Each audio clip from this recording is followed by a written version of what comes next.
Welcome back to another story on Harryverse X. This time, we're bringing you, what if Harry was actually Loki's reincarnation and Thor had to stop his brother from conquering Wizarding World? Your likes fuel our creativity. Subscribe and stay tuned. Here's the story. Chapter 1, The Boy Who Remained. The owl arrived at 3:30 in the morning, which was, Harry thought, exactly the kind of thing that happened when the universe wanted to remind you that peace was temporary. He was already awake. He usually was. The flat was small, one bedroom, a kitchen that smelled faintly of burnt toast no matter how often he cleaned it, and a window that looked out over a narrow London street where black cabs occasionally rattled past at odd hours. He'd chosen it specifically because it was ordinary. No moving portraits. No enchanted staircases. No house elves appearing out of nowhere with concerned expressions. Just plaster walls and a kettle that needed descaling and a landlady named Mrs. Okonkwo who left casseroles outside his door on Thursdays and never asked questions. Harry sat at the kitchen table in a t-shirt and joggers, hands wrapped around a mug of tea gone cold, and watched the owl land on the windowsill with the practiced arrogance of a bird that had never in its life considered the possibility of being unwelcome. It was a ministry owl. Gray and officious looking, with a tiny scroll attached to its leg that it thrust toward him with the energy of a bailiff serving papers. He didn't reach for it immediately. A year ago, 13 months, to be precise, he had walked into the forbidden forest to die, and then he had died, and then he had walked back out again, and then he had won a war that had been building since before he was born. The Wizarding World had erupted in celebration. There had been feasts and memorials and speeches and medals. His face had been on the front of the Daily Prophet for 11 consecutive days. People had stopped him on the street in Diagon Alley to weep on his shoulder. Kingsley Shacklebolt had offered him any position in the ministry he wanted, up to and including creating a new one from scratch. He had said he needed some time. That had been 13 months ago. The owl pecked at the window frame with pointed irritation. Harry sighed, stood up, and opened the window. Cold October air rolled in along with the smell of rain. He untied the scroll, and the owl fixed him with one amber eye that communicated, very clearly, that it considered this entire situation beneath its dignity. "You and me both," Harry told it. The owl left. Harry unrolled the scroll. It was from Hermione. Not a ministry communication at all. She just used their owl because Ron's had an inner ear problem that made it fly in spirals, and Pig was, in Hermione's words, reliably unreliable. The handwriting was precise and slightly hurried, which meant she'd written it late. "Harry, I know you've been avoiding the Reconstruction Committee meetings and I'm not going to lecture you about that again because you made your position perfectly clear last time, and yes, the tapestry thing was funny, I'll admit it in writing exactly once. But something's come up. Gringotts is refusing to honor the inheritance claims of 3 Muggle-born families whose vaults were seized during the occupation. The Wizengamot is backing them. Kingsley is being blocked at every turn and the families have nowhere else to turn. I thought you should know. Not asking you to do anything. Just, thought you should know. HPS Ron says you owe him 12 galleons from the Quidditch bet. He hasn't forgotten. He will never forget." Harry set the scroll down on the table and looked at it for a long moment. Then he looked at the cold tea. Then he looked at his hands. His hands were the thing, lately. He'd noticed it about 6 months ago, the way they didn't quite look like his hands anymore when the light hit them at certain angles. Not different in any way he could pin down. Same old scars. Same crooked finger on the left where he'd broken it falling off a broom at 13 and Madame Pomfrey had fixed it slightly wrong. Same hands. But sometimes, in the dark, they looked old in a way that had nothing to do with age. Settled. Like they'd been doing things for centuries and simply wore this shape for convenience. He told himself it was trauma. That's what the healer at St. Mungo's had said, the one time he'd gone. Post-battle magical fluctuation. Common in survivors of high-intensity combat. Your core is recalibrating. Give it time.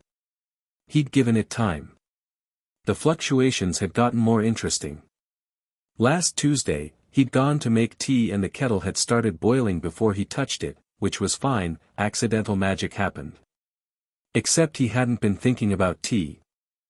He'd been thinking about something Hermione had said about old runic systems and the way Scandinavian magical traditions had apparently developed in complete isolation from the European mainstream, and then the kettle had boiled and, more strangely, the steam had briefly formed a shape he recognized without knowing why. Branches. 8 of them. Something old and structural at the root of everything. He'd made his tea and not thought about it. He'd been not thinking about a lot of things. He put Hermione's scroll in the pocket of his joggers, rinsed the mug, and went to stand at the window. The London street was quiet. Somewhere down the block a fox was investigating a bin bag with forensic thoroughness. The sky above the rooftops was the particular orange-gray of a city that never got properly dark. Harry leaned his forehead against the glass and closed his eyes. The dreams had started about 8 months ago. He'd assumed at first that they were lingering Voldemort contamination, some residual imprint from the Horcrux that had lived in his skull for 16 years. The healers had said that was possible. Psychological echoes. Perfectly normal given the circumstances. But Voldemort's presence had always felt like something being taken, heat and agency and selfhood sucked away, leaving cold absence behind. These dreams felt like the opposite. Like something being added. Like a room in a house he thought he knew completely, and he kept opening the door and finding it went further back than the architecture allowed. The dreams were always cold. Not unpleasantly, the way a clear winter night was cold, bracing and enormous. There were stars, but not arranged in any constellation he recognized. There was darkness between the stars that felt inhabited, like a house with lights off but someone definitely inside. And there was a voice, sometimes, not speaking to him exactly, more speaking near him, the way you talk to yourself not knowing anyone could hear. The voice sounded like his own. Except older. And amused. Always amused, even when the words were sad. He'd stopped mentioning the dreams after the first few weeks. The fox down the street found something interesting in the bin bag and made off with it. Harry watched it trot away down the pavement, unbothered by the streetlights and the distant sound of traffic, absolutely certain of itself in the city dark. He thought about Hermione's letter. 3 families. Seized vaults. Gringotts backed by the Wisengamot, which meant the old money was flexing its muscle now that Voldemort's particular strain of terror had been replaced with the more comfortable, respectable strain that had existed before him and would exist long after. He thought about how he'd felt standing in the Great Hall after the battle, this brief, clarion certainty that things were going to change. That the world that had created Voldemort, that had made him possible, was going to be torn up at the root. He thought about how quickly that feeling had curdled. Right, he said to the empty kitchen. He went to bed. He didn't sleep for a long time. When he did sleep, the cold came immediately, which was new. Usually there was a period of ordinary dreaming first, scattered images, school corridors, the face of someone he'd lost wearing an expression he wished he could remember exactly. But tonight he went straight to the darkness and the stars, and the voice was closer than it had ever been. "You've been ignoring me," it said. His own voice. Older. Amused. "I didn't know there was a you to ignore," Harry said, which was a lie, and the voice seemed to find this delightful. "There it is. The dishonesty. Small and habitual, you don't even know you're doing it. I know exactly where you learned that." "Where?" Harry asked, even though he was fairly certain he was dreaming. The pause that followed was long enough that the stars shifted slightly, as though a great mechanism was turning somewhere out of sight. "From me," the voice said. "Eventually." Harry woke up with the dawn coming through the curtains and his right hand pressed flat against the window as though he'd reached for something in his sleep. The glass was warm where his palm touched it, which was strange because October in London was not warm, and the heating in the flat was famously, chronically broken. He held his hand there for a moment. The warmth spread up his wrist. His veins stood out faintly, and in the early light they looked almost green. He pulled his hand back and went to make breakfast. Diagon Alley on a Wednesday morning in October had the comfortable, low-key energy of a place that wasn't putting on a show. The tourist rush of August was long gone, the Hogwarts students were safely returned to school, and the shopkeepers moved with the unhurried ease of people who could finally use their own pavements again. The reconstruction was mostly finished, a year and 2 months out from the battle, and the most obvious physical damage had been repaired. You had to know where to look to see the joins. Harry had gotten reasonably good at not being recognized, which was easier than it should have been, because people, he'd learned, expected Harry Potter to look heroic. They expected the jutting jaw and the determined expression and possibly a dramatic cape situation. What they got instead was a slightly tired-looking young man in a gray jacket who moved like he was thinking about something else and hadn't fully decided to be in his own body yet. The glasses still attracted occasional double takes, but he'd started wearing them further down his nose, which helped. He found Hermione at the small cafe on the corner that she and Ron had adopted as their unofficial office 3 months ago. She was already there, naturally, had been there long enough to have finished 1 cup of coffee and started a second, with a stack of parchment on the table that had clearly seen significant action.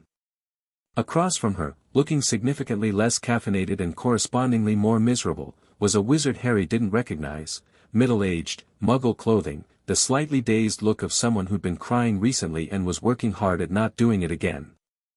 Hermione saw Harry come through the door and something in her face did a complicated thing, relief fighting with wariness, winning by a narrow margin. "You came," she said. "You said not to." He sat down and signaled for tea. "Your PS about the Quidditch bet was a bit much. Ron actually does remember, in fairness." "I know. That's why it worked." He looked at the man across the table. "Harry Potter." "I know who you are," the man said, and his voice was very quiet and very careful, the voice of someone who had been disappointed enough times that they'd stopped expecting anything but was trying not to show it.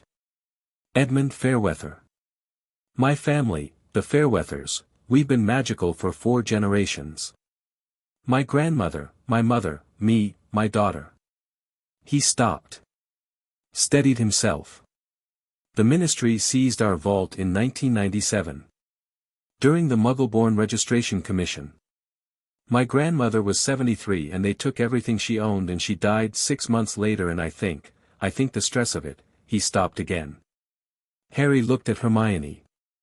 She looked back at him with the expression she wore when she was being carefully neutral and not saying "I told you so." "The Wisengamot's position?" Harry asked. "Is that the seizures were legally conducted under legislation that was in place at the time," Hermione said, with a flatness that could have stripped paint, "and that reversing them would require a full review of all wartime ministerial orders, which would be," she glanced at her notes, "administratively impractical given the current reconstruction priorities." "Administratively impractical," Harry repeated. "That is the phrase they used, yes."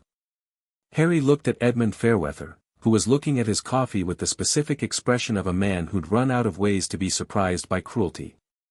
"Which Wisengamot members are blocking it?" Harry asked. Hermione blinked. "Harry, which ones?"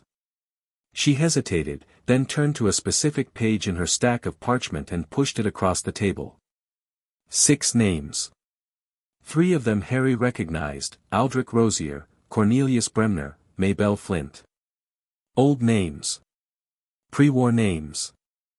Names that had sat out Voldemort's tenure without getting blood on their hands in any technically prosecutable way and were now very busy being present and influential and administratively practical.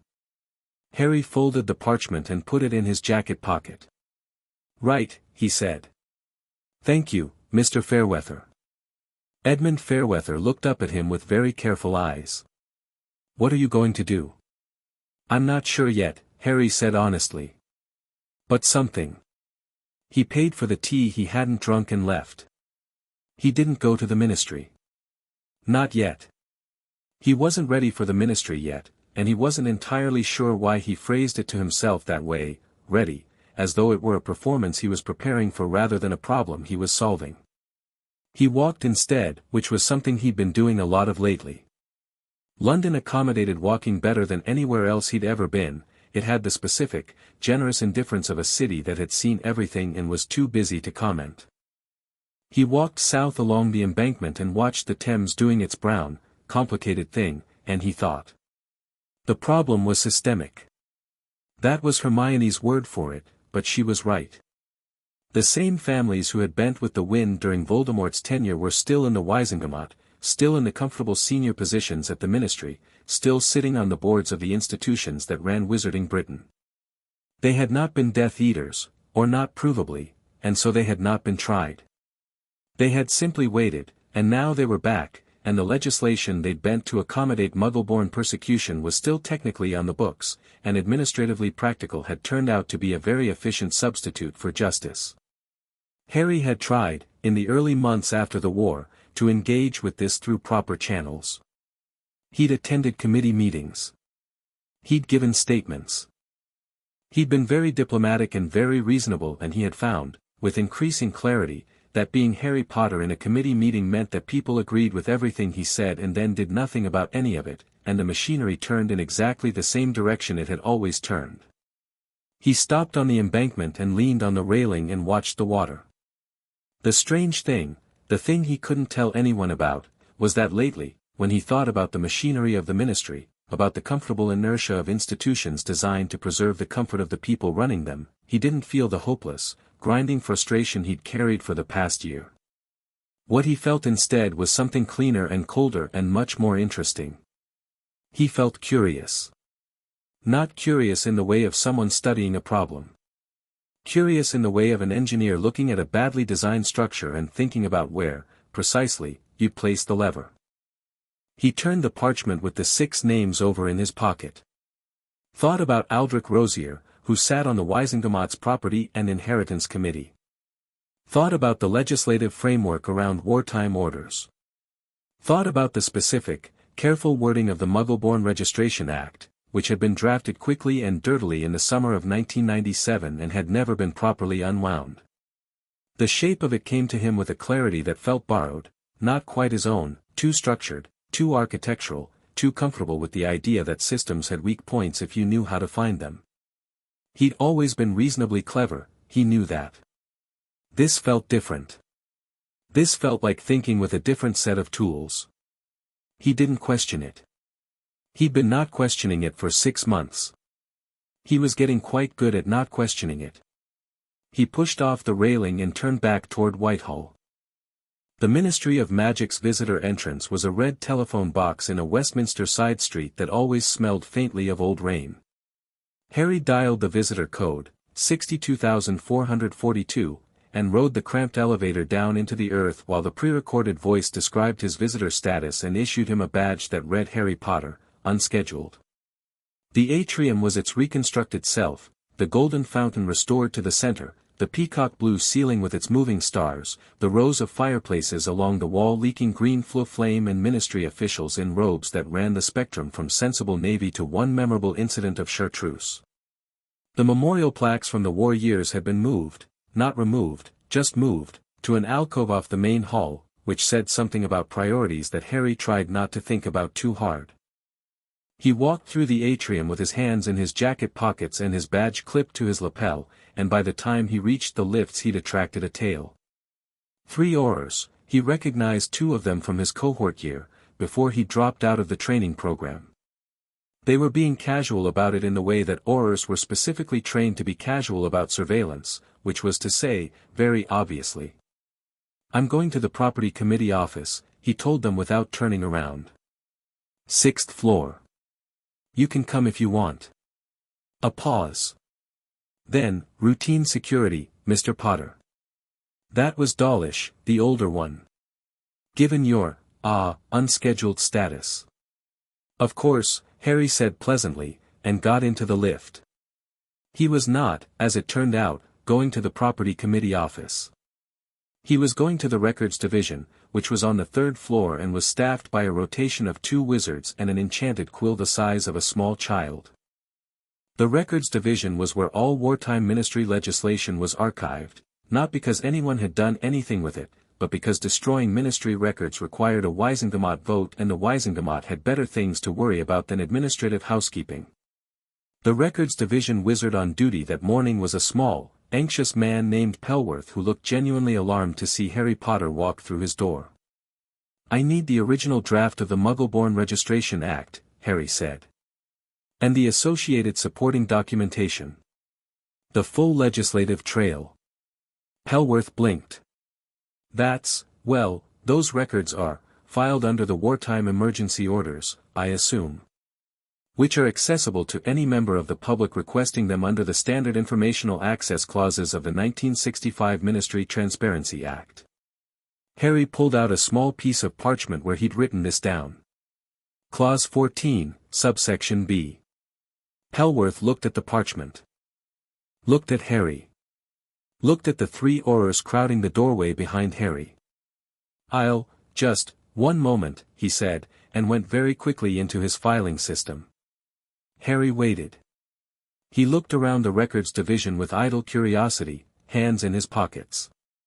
It was the kind of room that accumulated things without anyone meaning to: stacks of parchment, outdated administrative manuals, a dusty portrait of a former head of records who was asleep and snoring, a filing cabinet with a broken lock that had been repaired with spellotape.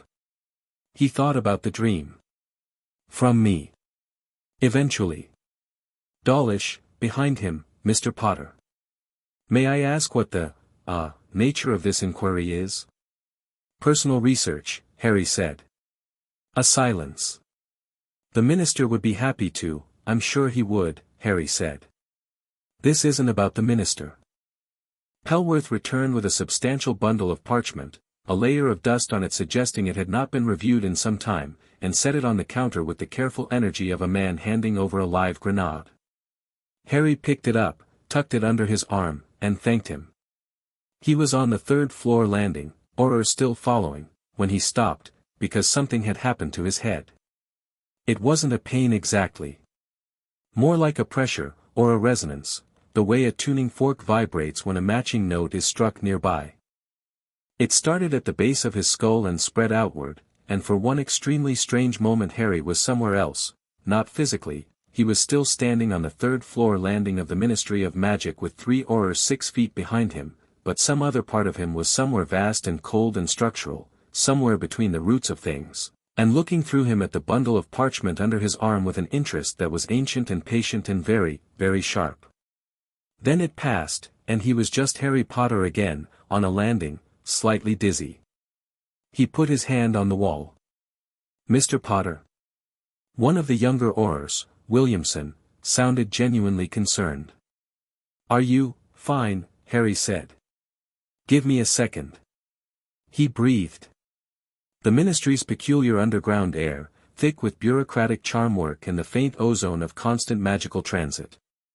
"Where did you learn that?" the voice had asked in his dream. "From me. Eventually." He looked at the parchment under his arm. Something had shifted, reading it, not reading it, he hadn't read it yet, just holding it. As though the legislative architecture of it was legible to some part of him that dealt in systems, in the machinery of power, in how institutions were built and where their foundations were weak. He thought, "I've done this before." He thought, "Not this. Something like this. Something bigger." Then he stopped thinking about it, because he was going to be late for his appointment with himself to sit in the atrium and read stolen legislative documents until he found a lever. He found one by 11:30. It was in subsection 7 of the supporting framework for the Registration Act, a single clause, almost certainly inserted by whoever had drafted the act in haste, that specified the conditions under which wartime property seizures could be retroactively reviewed. The clause had a time limit. The time limit was 3 years from the date of the initial act's enactment. The act had been enacted in August of 1997. 3 years from August of 1997 was August of 2000. It was October of 1999. He had 10 months. Harry sat with this for a moment. Around him the atrium moved and bustled and the fountain played its cheerful note and the peacock blue ceiling tracked the positions of stars he couldn't see. Then he did something he hadn't done in the atrium before. He set the parchment on the bench beside him, pressed his palms flat on his knees, and simply thought. Not anxious, not frustrated, not grieving, just thought, with a kind of cool, structural clarity that felt like clean air after a long time in a stuffy room. The ministry could not refuse a legal review petition if the legislative basis for the review was explicitly written into the act itself. If Harry filed a petition on behalf of the Fairweather family and the other two, citing Clause 7, subsection A, the Wisengamot would be legally obligated to convene a review within 30 days. The review would expose the seizures. The review would expose every seizure. All 342 of them, because he'd caught the number from Hermione's research and it had lodged, clean and infuriating, in his memory. Aldrich Rosier and Cornelius Bremner and their 4 colleagues on the property committee would fight it. But they'd be fighting the very legislation they'd built, which was the most beautiful kind of trap. Harry sat there in the atrium of the Ministry of Magic, on a Wednesday morning in October, and allowed himself the smallest possible smile, and felt the something behind his eyes look out through them with what could only be described as satisfaction. Very good, the voice didn't say. But it was there anyway, warm and cold at once, amused and approving and ancient and close. He spent the afternoon drafting the petition with a precision that surprised him. He'd never been especially gifted at academic writing, that had always been Hermione's domain, but the petition came out structured and airtight and oddly elegant, language chosen with the care of someone who understood that words in legal documents were another kind of weapon and needed to be shaped accordingly. He sent it by owl to the Wisengamot Petitions office at 4 in the afternoon. He sent a copy to Hermione. Then he went home, made the tea properly this time, and sat with it in the diminishing October light and waited for the dizzy feeling to come back, because he was fairly sure it was going to. It didn't that evening. Instead he just felt tired, the good kind of tired, the kind that comes from having actually done something.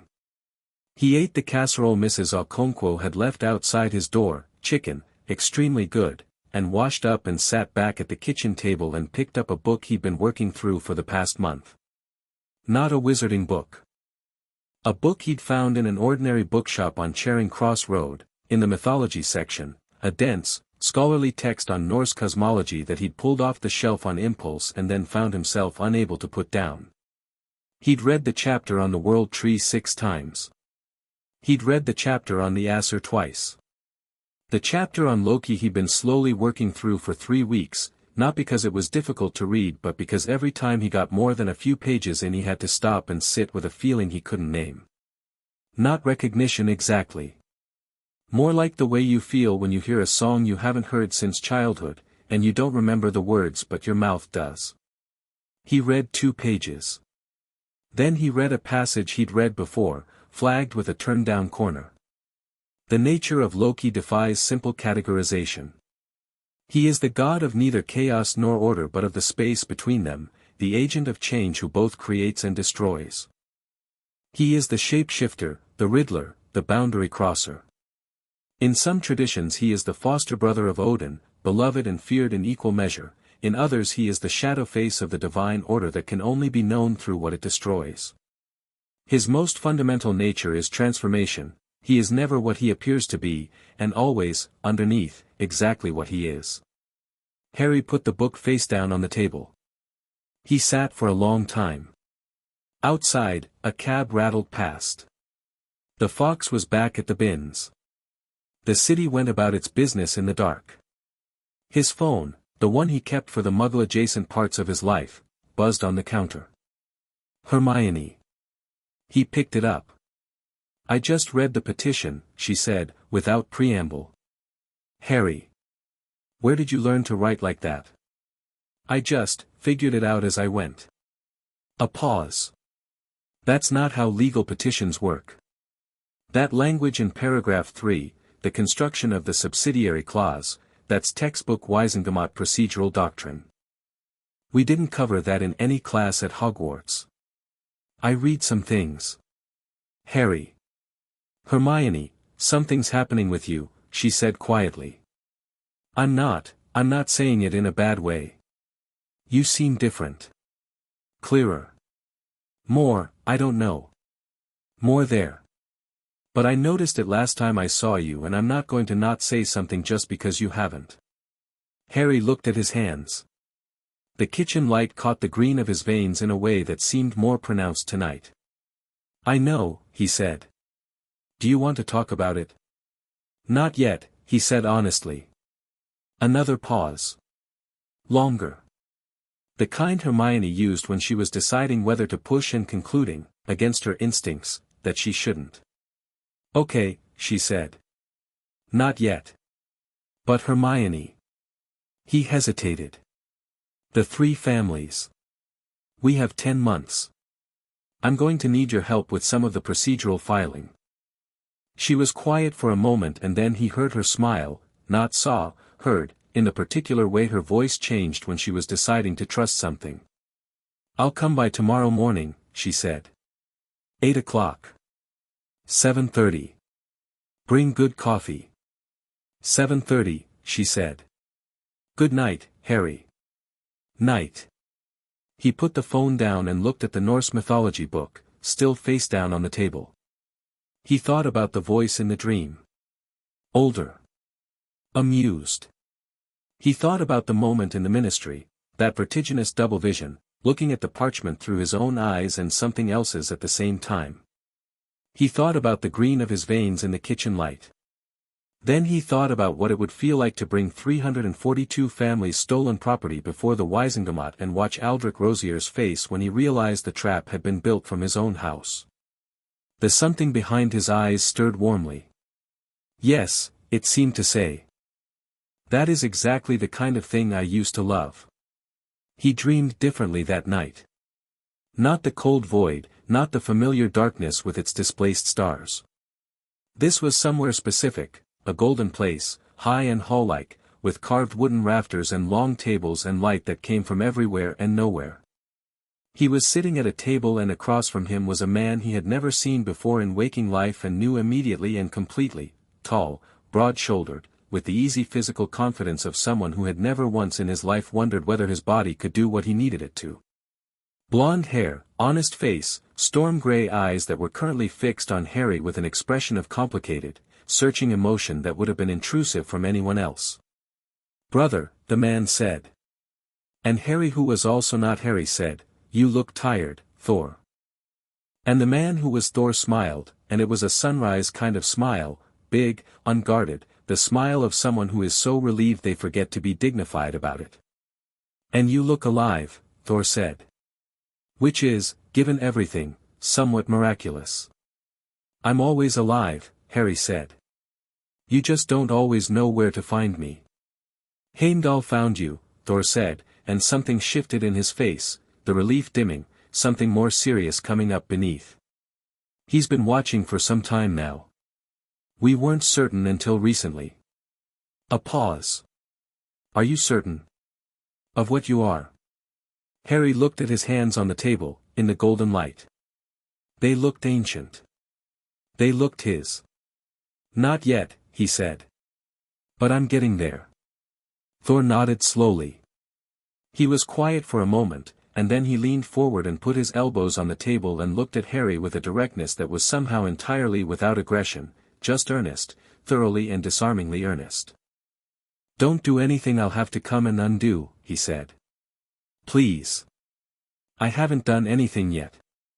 No, Thor said. But you're thinking about it. I can tell. And the edge of his mouth curved. Some things don't change between lives, brother. Harry opened his mouth. The dream dissolved. He woke up with the dawn coming gold through the curtains, heart hammering, and the absolute, bone-deep certainty of something that should have been impossible and felt instead like a door he'd been standing outside for a very long time, and had finally touched the handle. He lay in the early light and breathed. Outside, London woke up around him, cabs and pigeons and the distant percussion of someone's breakfast radio, all the ordinary sounds of an ordinary city in an ordinary October morning.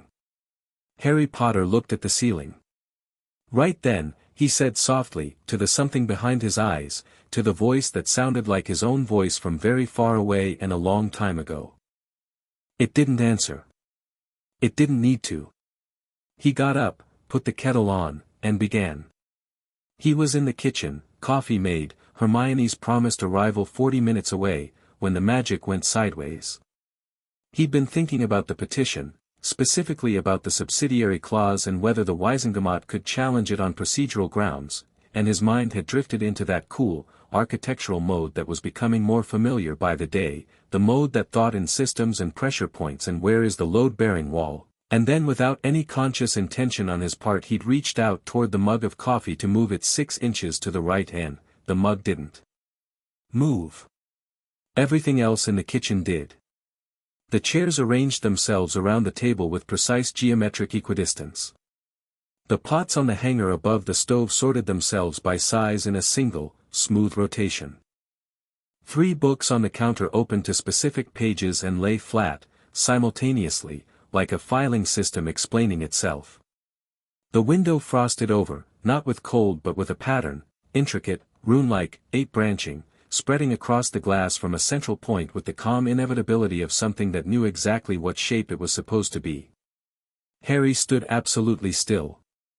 The pattern on the window was the same one the steam had made from the kettle in August. 8 branches. The same deep structural shape he'd been seeing in his dreams. The Norse mythology book, which he'd left on the kitchen table, had fallen open without being touched. To the chapter on Yggdrasil. The World Tree. He stood there, in the kitchen of his small, ordinary London flat, surrounded by furniture that had rearranged itself according to a logic he didn't consciously know but some part of him clearly did, and looked at the frost pattern on the window, and it looked back at him with the patience of something that had been waiting a great while. His phone buzzed. Hermione, early. I'm outside. Coffee's hot. Let me in. Harry looked at the kitchen. Looked at the window. The frost pattern sat there, intricate and complete and impossible and ancient, absolutely certain of itself in the morning light. Okay, Harry said quietly, to the room, to the pattern, to the voice that lived somewhere behind his sternum now and was warm and old and amused. He went to let Hermione in. He was going to need to tell her. Not today. Not yet. But soon. Because the thing behind his eyes was waking up, and it was beginning to want things, and what it wanted, God help him, was not small. Chapter 2, What the Void Left Behind. Hermione noticed the window first. She stepped into the flat with 2 cups of coffee from the place on the corner that Harry had never once told her about but that she'd found anyway, because Hermione Granger finding things she was looking for was simply a law of the universe, and she stopped in the kitchen doorway and looked at the frost pattern on the glass with the expression she reserved for things that required immediate cataloging. Harry, she said. I know. That's an Elder Futhark runic structure. She walked toward the window slowly, holding both coffees, head tilted. Those are real runes. Not the simplified system we were taught at Hogwarts. This is the actual linguistic root. This is older than written magical tradition in Britain by about, she counted something quickly in her head, 800 years minimum. I know. She turned to look at him. Did you do this? Apparently.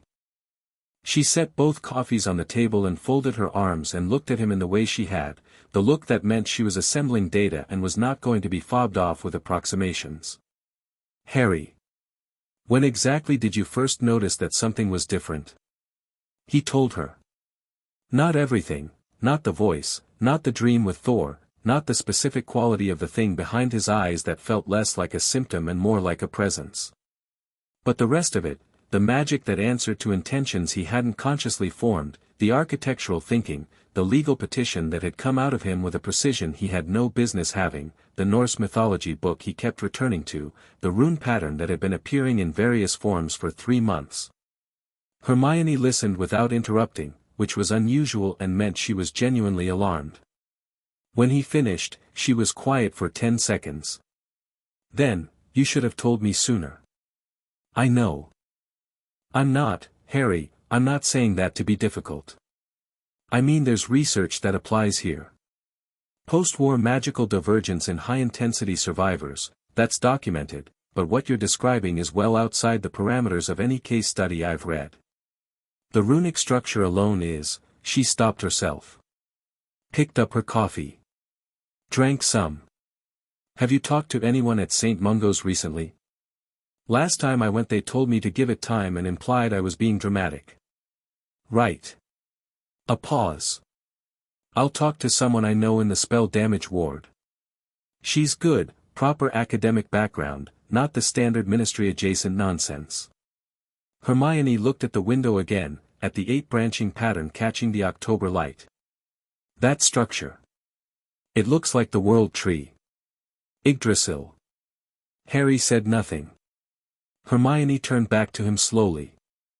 Something in her face had changed, the researcher's focus sharpening into something more like understanding, careful and tentative and very serious. How long have you been reading about Norse cosmology? 4 months. And you've read everything I can find in a Muggle bookshop. I've been trying to get into the restricted section at Hogwarts for the pre-medieval European material, but McGonagall wants a specific academic justification and I didn't know how to. I can get you in, Hermione said simply. I'll McGonagall today. She picked up her coffee again, turned back to the window. Harry. What do you think is happening to you? He'd been waiting for this question. He'd been preparing several versions of an answer that were honest without being so strange they derailed everything into a spiral of concern and crisis management. He looked at her, Hermione, who had been his friend for 9 years and had never once flinched away from what was real, and said, I think I'm remembering things that happened before I was born. The kitchen was very quiet. Okay, Hermione said. Her voice was steady. She was frightened, he could see it, the particular way she held herself when she was frightened and refusing to show it, but she was steady. Okay. Then let's find out what that means. It was the best response she could have given. Harry felt something unknot in his chest that had been knotted for months. Right, he said. Where do we start? The petition first, she said, very practically. Then research. In that order, because I told Edmund Fairweather we'd have something filed by end of week and I keep my promises. That's why you're the best person I know, Harry said. Don't get sentimental. Drink your coffee. He drank his coffee. The frost pattern on the window caught the morning light and held it, 8 branches reaching, patient as a tree. They filed the petition at noon and were back in the flat by 2, at which point Hermione opened her bag and extracted a quantity of research material that should not physically have fit in it, 3 books, a scroll, 2 folders, and a leather-bound journal that she set on the table with the ceremony of something she'd been thinking about for a while. I started this after I noticed the change in you last month, she said. I didn't say anything because I didn't want to make you feel observed. Harry looked at the journal. What's in it? Parallels. Historical, magical, theoretical. She opened it to a bookmarked page. There are documented cases in magical theory of what's called soul stratification, the idea that in cases of extreme magical trauma, a soul can fracture and one of the fragments can attach to another soul in close proximity. Or, in extreme cases, be reborn into a new body while retaining residual memory from the previous life. She looked at him carefully. The Horcrux. The one that lived in you for 16 years. It wasn't just a piece of Voldemort's soul, it was also, in some sense, a foreign presence that lived in yours. If your soul was damaged enough by that, or changed enough, it might have left a door open, Harry said quietly. Or, Hermione said, it might have forced your soul into a shape it was never supposed to be in the first place, compressing it, hiding parts of it, and now that the Horcrux is gone, it's expanding back into its original form. Harry stared at the journal. Which would mean that what you're experiencing isn't something new entering your soul. It's something that was always there, finally having room to exist. She paused. Or both. I don't know. The research doesn't go far enough. He sat with this. It fit, in the way that things fit when they're true, not neatly, not comfortably, but with the specific awkward solidity of a fact that isn't going to move regardless of how you push it. There's more, Hermione said. She turned to another page. I found a reference, in the pre-medieval section of a book on magical history, before I could get you into the restricted section, to a category of magical being that the Old Norse tradition called Seerborn. It's rough translation, but it means something like, a soul that exists in multiple forms across time and is fundamentally unchanged by each incarnation. She looked at him. The examples given are mostly theoretical. But the characteristics listed are very specific. Intuitive mastery of structural magic. Facility with languages. Harry, have you noticed anything with languages? He had. He hadn't mentioned it because it was the strangest part. 3 weeks ago I was in a coffee shop and there was a couple at the next table speaking something I've never studied. I understood every word. Not like translation, like it was my first language. What were they speaking? He thought about it. Old. Something really old. Hermione's pen was moving in the journal. Have there been others? 2 nights ago there was a news report on about something in, somewhere Scandinavian. I wasn't listening and then I was, because I could follow it. She finished writing. Set the pen down. Harry. I think you need to consider the possibility that what's happening to you is not a medical condition. He looked at her. What do you think it is? She met his eyes. I think it's the truth about what you are. And I think it's been trying to tell you for a long time. A beat. I also think, she said carefully, that we should find out whose truth it is before it finds out on its own terms. Harry thought about the dream. The Golden Hall. The blond man who had called him brother with the uncomplicated certainty of someone who had been doing it forever. I think, Harry said slowly, that might already be happening. Gringotts in the late morning had the peculiar atmosphere of a place that was simultaneously very old and very sure of itself. The goblins moved through their marble halls with the energy of people who found all of this, the gold, the customers, the elaborate vault system descending miles into the earth, faintly tedious, which was accurate, and who were going to be perfectly civil about it, which was business. Harry had been thinking about Gringotts for 2 weeks. Not the petition, that was a Wisingamot matter and Gringotts was separate from ministry jurisdiction, deliberately and contractually so. The problem with Gringotts was different. The seizures of 1997 had been conducted through a combination of ministry orders and Gringotts compliance. The bank had opened the vaults because the ministry had presented legal instruments, and the goblins had processed the transfers with the same efficient neutrality they'd have applied to any transaction. The question of whether they had an obligation to refuse compliance with instruments derived from discriminatory legislation was not a question that had been formally raised. Harry intended to raise it. He walked up the steps of Gringotts alone. Hermione had gone to file secondary documentation at the Wisingamot offices, and pushed through the bronze doors with the feeling of someone who has made up their mind and is at peace with the consequences of that. The hall was its usual grand, echoing self. The teller goblins sat at their high counters and processed transactions with expressions of professional disinterest. Harry walked to the nearest counter and waited. The goblin, Sharpclaw, according to his nameplate, looked up with the specific Gringotts expression that managed to convey both "how can I help you" and "I am profoundly indifferent to everything about you" in the same glance. Harry Potter, Harry said.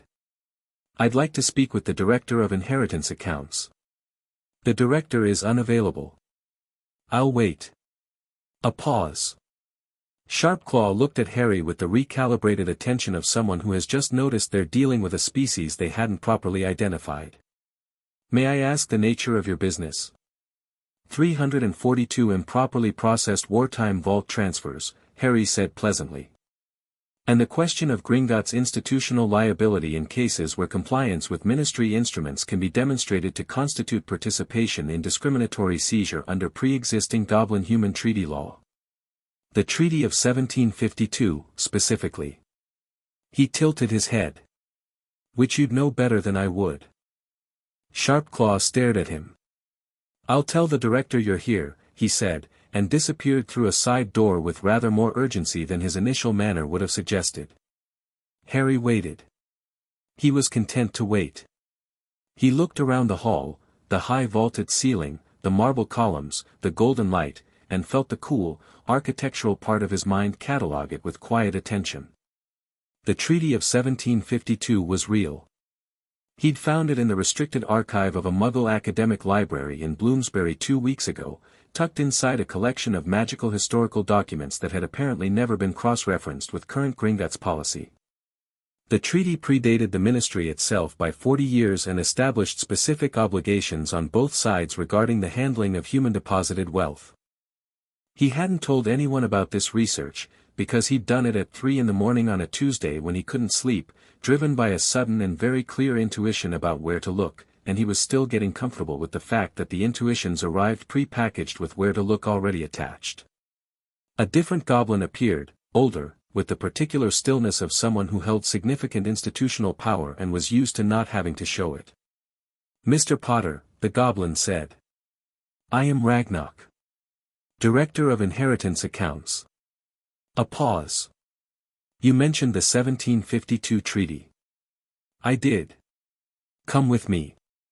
The meeting lasted an hour and 20 minutes. Harry didn't raise his voice once. He presented his research with the measured clarity of someone who understood that the most powerful argument was one that required no emotion to defend itself. Ragnarok listened with the careful attention of someone calculating odds in real time and doing it very fast. When Harry finished, there was a silence that had texture to it, dense and shifting. "You're not the first to attempt legal leverage against Gringotts," Ragnarok said. "I'm probably the first to use the 1752 treaty," Harry said. "Yes." Another pause. "The treaty does establish the obligations you've cited." Ragnarok's expression was unreadable, but something in his eyes, old, sharp, goblin-bright, was doing something that in a human face would have been called respect. The bank's position, if challenged formally under the treaty, would be difficult to maintain. "I know. What are you proposing?" "A voluntary restoration of all improperly transferred vault contents to their original owners," Harry said. "With interest calculated at Gringotts' standard rate for the period of unauthorized holding. In exchange for which, no formal treaty challenge is filed and Gringotts' institutional reputation remains entirely intact." Ragnarok looked at him for a long moment. "You did not come here to negotiate," the goblin said slowly. "You came here having already determined the outcome. I came here to offer you the opportunity to do the right thing before it becomes necessary," Harry said. "And if we decline?" Harry smiled. It was a small smile, and it sat on Harry Potter's 18-year-old face with a patience that was substantially older. "Then I file the treaty challenge, and the wizarding world has a very interesting discussion about Gringotts' conduct during the occupation, at the same time that the Wisengamot is having its very interesting discussion about the ministry's conduct. And everyone finds out everything at once." He stood up. "But I don't think you'll decline." He was back in Diagon Alley within 10 minutes of that, walking south in the October sun, and the part of him that thought in leverage and systems and pressure points was singing with the quiet satisfaction of a job done properly, and he could feel the something behind his eyes watching through him with an expression, if a something could have an expression, of genuine delight. That, the something seemed to say, is how it's done. He was on the corner of Charing Cross Road when the Bifrost came down. He didn't know what it was at first. It was 4:30, the street was busy with London's after-work drift, and the sky opened directly above the narrow alley that ran behind the leaky cauldron with a sound like the universe tearing carefully along a perforated edge.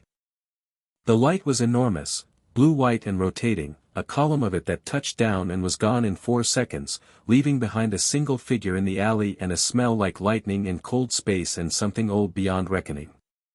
Harry stood on the pavement with pedestrians flowing around him and looked at the alley.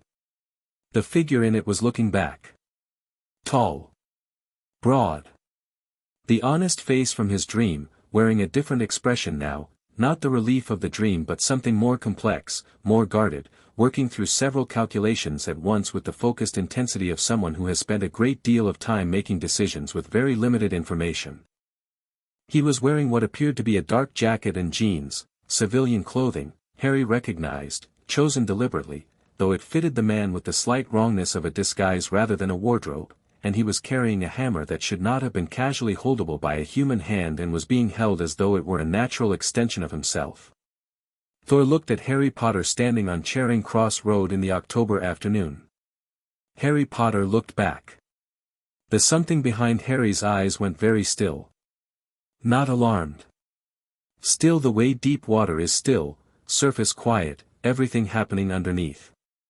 The Muggle pedestrians flowed around Harry and past the alley and nobody looked twice, which spoke either to London's famous indifference or to a low-level notice-me-not that Harry suspected had arrived with the Bifrost.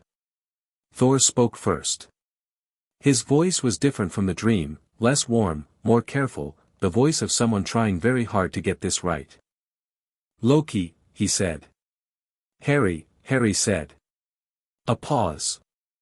Thor's jaw worked slightly. "That is, you are both." "I'm finding that out as I go," Harry said. "How long have you been watching?" "Heimdall has been watching since shortly after the battle." The magical signature was, Thor stopped. "Tried again." "When you went into the forest." "When you died." He saw something in the spiritual resonance of it that he recognized, and another stop. The calculation in Thor's face resolved into something simpler and much more raw. "We thought you were gone. After the Bifrost. After the void. We looked, and there was nothing, no trace, no signature, nothing. Centuries." "How long?" Harry asked. "For us?" Thor's eyes did something complicated.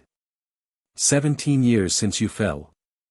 Which is not long, by Asgardian measure, but, he stopped. It felt long. The Charing Cross Road traffic moved and hooted and went about its business. Two boys who were simultaneously one person stood in an alley behind the Magical World's Gateway pub and looked at each other across 17 years and one lifetime. "You look terrible," Thor said finally. "You look exactly like I dreamed you," Harry said. Thor blinked. "You've been dreaming, for months." Harry tilted his head. "Come on. I'm not doing this in an alley."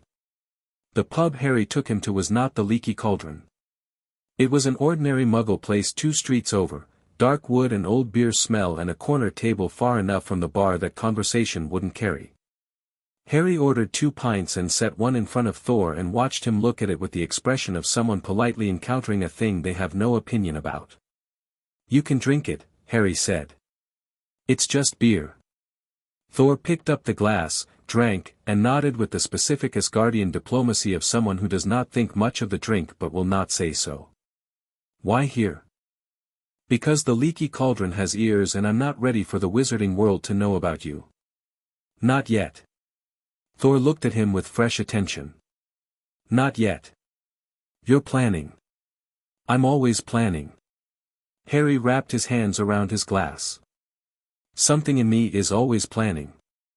It's becoming difficult to separate out whose plans are whose." Thor was quiet for a moment. He was doing the calculation thing again. Harry could see it, the way Thor's face went through something private and difficult before the honest emotion underneath came to the surface, unavoidable. "How much do you remember?" Thor asked. "Pieces. More every week. The dreams are the clearest." Harry looked at the table. "I remember the cold. The void. I remember," he stopped. Pressed his thumb against the edge of his glass. "I remember falling and knowing that I chose it." The silence that followed this was significant. "You didn't choose it," Thor said, and his voice had a roughness in it that had nothing to do with volume. "You fell." "I wasn't fast enough, Thor." Harry looked up. "I remember what I thought when I let go. I remember the specific thought, and it wasn't an accident." Thor's expression, the honest, unguarded face of someone who has been carrying a specific shape of grief for 17 years, did something that Harry felt in his chest like a key turning. "What was the specific thought?" Thor asked quietly. Harry considered lying. The old instinct, not Harry's instinct, he recognized, something older and more habitual, the instinct to protect himself with misdirection, to give the true thing a false face. He didn't. I thought, he'll grieve, and that's real, and real grief is better than the performance of a relationship we've been doing for 300 years. And then I fell. The corner of the pub was very quiet. Thor looked at him for a long time. The honest face was doing something enormous and private, working through it. When he spoke, his voice was steady in the way that required effort. That was stupid, he said. Yes, Harry said. That was the stupidest thing you have ever done, and that is a significant achievement given your history. I know. You could have talked to me. In 17 years of being brothers I had never successfully communicated anything to you through talking, Harry said, with a precision that was not cruel but was extremely accurate. When have I ever talked to you and had you actually hear me? Thor opened his mouth. Closed it. Looked at his beer. Fair, he said, very quietly. That is, fair. They sat with this for a moment. Around them the pub moved through its ordinary evening rhythms, after-work drinkers, a couple arguing gently about directions, the television above the bar showing football. What happens now? Thor asked. Harry turned his glass slowly on the table. I'm in the middle of something here. I know. Heimdall has been watching. Then you know it needs finishing. I know that some of what you're doing is, Thor stopped, choosing words with care. Necessary. And some of what you're planning is considerably larger than what you're currently doing. Harry looked at him. And I came here to stop you. From what, exactly? From whatever you're planning to do that ends with an ancient god of mischief having unilateral control over a sovereign magical society, Thor said, with the bluntness of someone who is tired of being diplomatic and has also just drunk half a pint of inferior ale. What if the society deserves it? Harry said. No society deserves to be conquered. I'm not planning to conquer anything, Harry said, and it was true and also not quite the whole truth, and they both knew it. I'm planning to fix things. Loki, every time you have ever fixed things, I'm Harry. It came out sharper than intended. They both registered it. Harry set his glass down. I'm both. But right now, in this body, with this life, I am Harry. And Harry has very specific problems with a very specific magical society that has been practicing elegant, respectable cruelty for several hundred years, and I have the tools and the knowledge to do something about it, and I am going to. Thor looked at him with the expression of someone who is simultaneously losing an argument and winning something more important. And when Harry's tools run out, he said. And it's only Loki's left. Harry met his eyes. Held them. Then, he said, I'd appreciate someone being around to tell me the difference. Something shifted in Thor's face, the calculation resolving, the grief reorienting, the enormous relief from the dream finding a way back to the surface despite everything. Right, he said. Then I'm staying. I know, Harry said. I was counting on it. Thor looked at him with an expression that was exasperated and fond and relieved and sad all at once, and it was so completely, exactly Thor that Harry felt the memories line up like beads on a string, 300 years of it, arguments and laughter and catastrophes and this exact expression, this exact quality of being known by someone who loves you and finds you infuriating and cannot help either. And something in his chest cracked open quietly and let the light in. You're going to make this very difficult, Thor said. Almost certainly, Harry said. Thor picked up his beer again. This drink is terrible. London pubs in October are not doing their best work, Harry agreed. Asgard had much better mead. I'm sure it did. You used to steal the good stuff from the royal cellar. I have no memory of that. You absolutely do, Thor said. You're smiling. Harry was, in fact, smiling. He looked at his beer to hide it and didn't quite succeed. Outside, the October dark had settled over London, and in the alley behind the leaky cauldron the last trace of Bifrost light had faded from the stone. The city moved around them, indifferent and enormous and alive. They were 2 streets from Harry's flat when the Aurors appeared. 4 of them, not the same 3 from the ministry that morning, new faces, official robes, with the specific controlled energy of people who had been given a task they were not entirely comfortable with. They materialized from both ends of the street simultaneously, which was professional enough, and the one in front, senior, late 30s, with a face that had the practiced authority of someone who had been told this was necessary and had decided to believe it, raised his hand. Harry Potter. The minister requests your immediate attendance at. No, Harry said pleasantly. A pause. Mr. Potter, this isn't a request, you said, requests, Harry pointed out. Which makes it a request? The answer is no. I have a meeting tomorrow morning at 9, the minister is welcome to attend that, it's open to the public. Good evening. He started walking. The senior Auror moved to step in front of him, and Harry stopped, and the two men looked at each other, and the Auror's carefully maintained official expression encountered something in Harry's face that it hadn't prepared for, and the expression faltered slightly. There was something in Harry's eyes that was very old and very still and very patient, like deep water, and the Auror, who had been an Auror for 14 years and had developed a professional instinct for when to push and when to recalibrate, felt his certainty shift. Sir, one of the junior Aurors behind said quietly. A warning. The senior Auror stepped aside. Harry and Thor walked through the gap. Thor was carrying Mjolnir loosely at his side and had not said a word during this exchange, which Harry appreciated. When they were half a block away, Thor said, "That was well done." "I didn't do anything." "You did something with your face." I looked at him.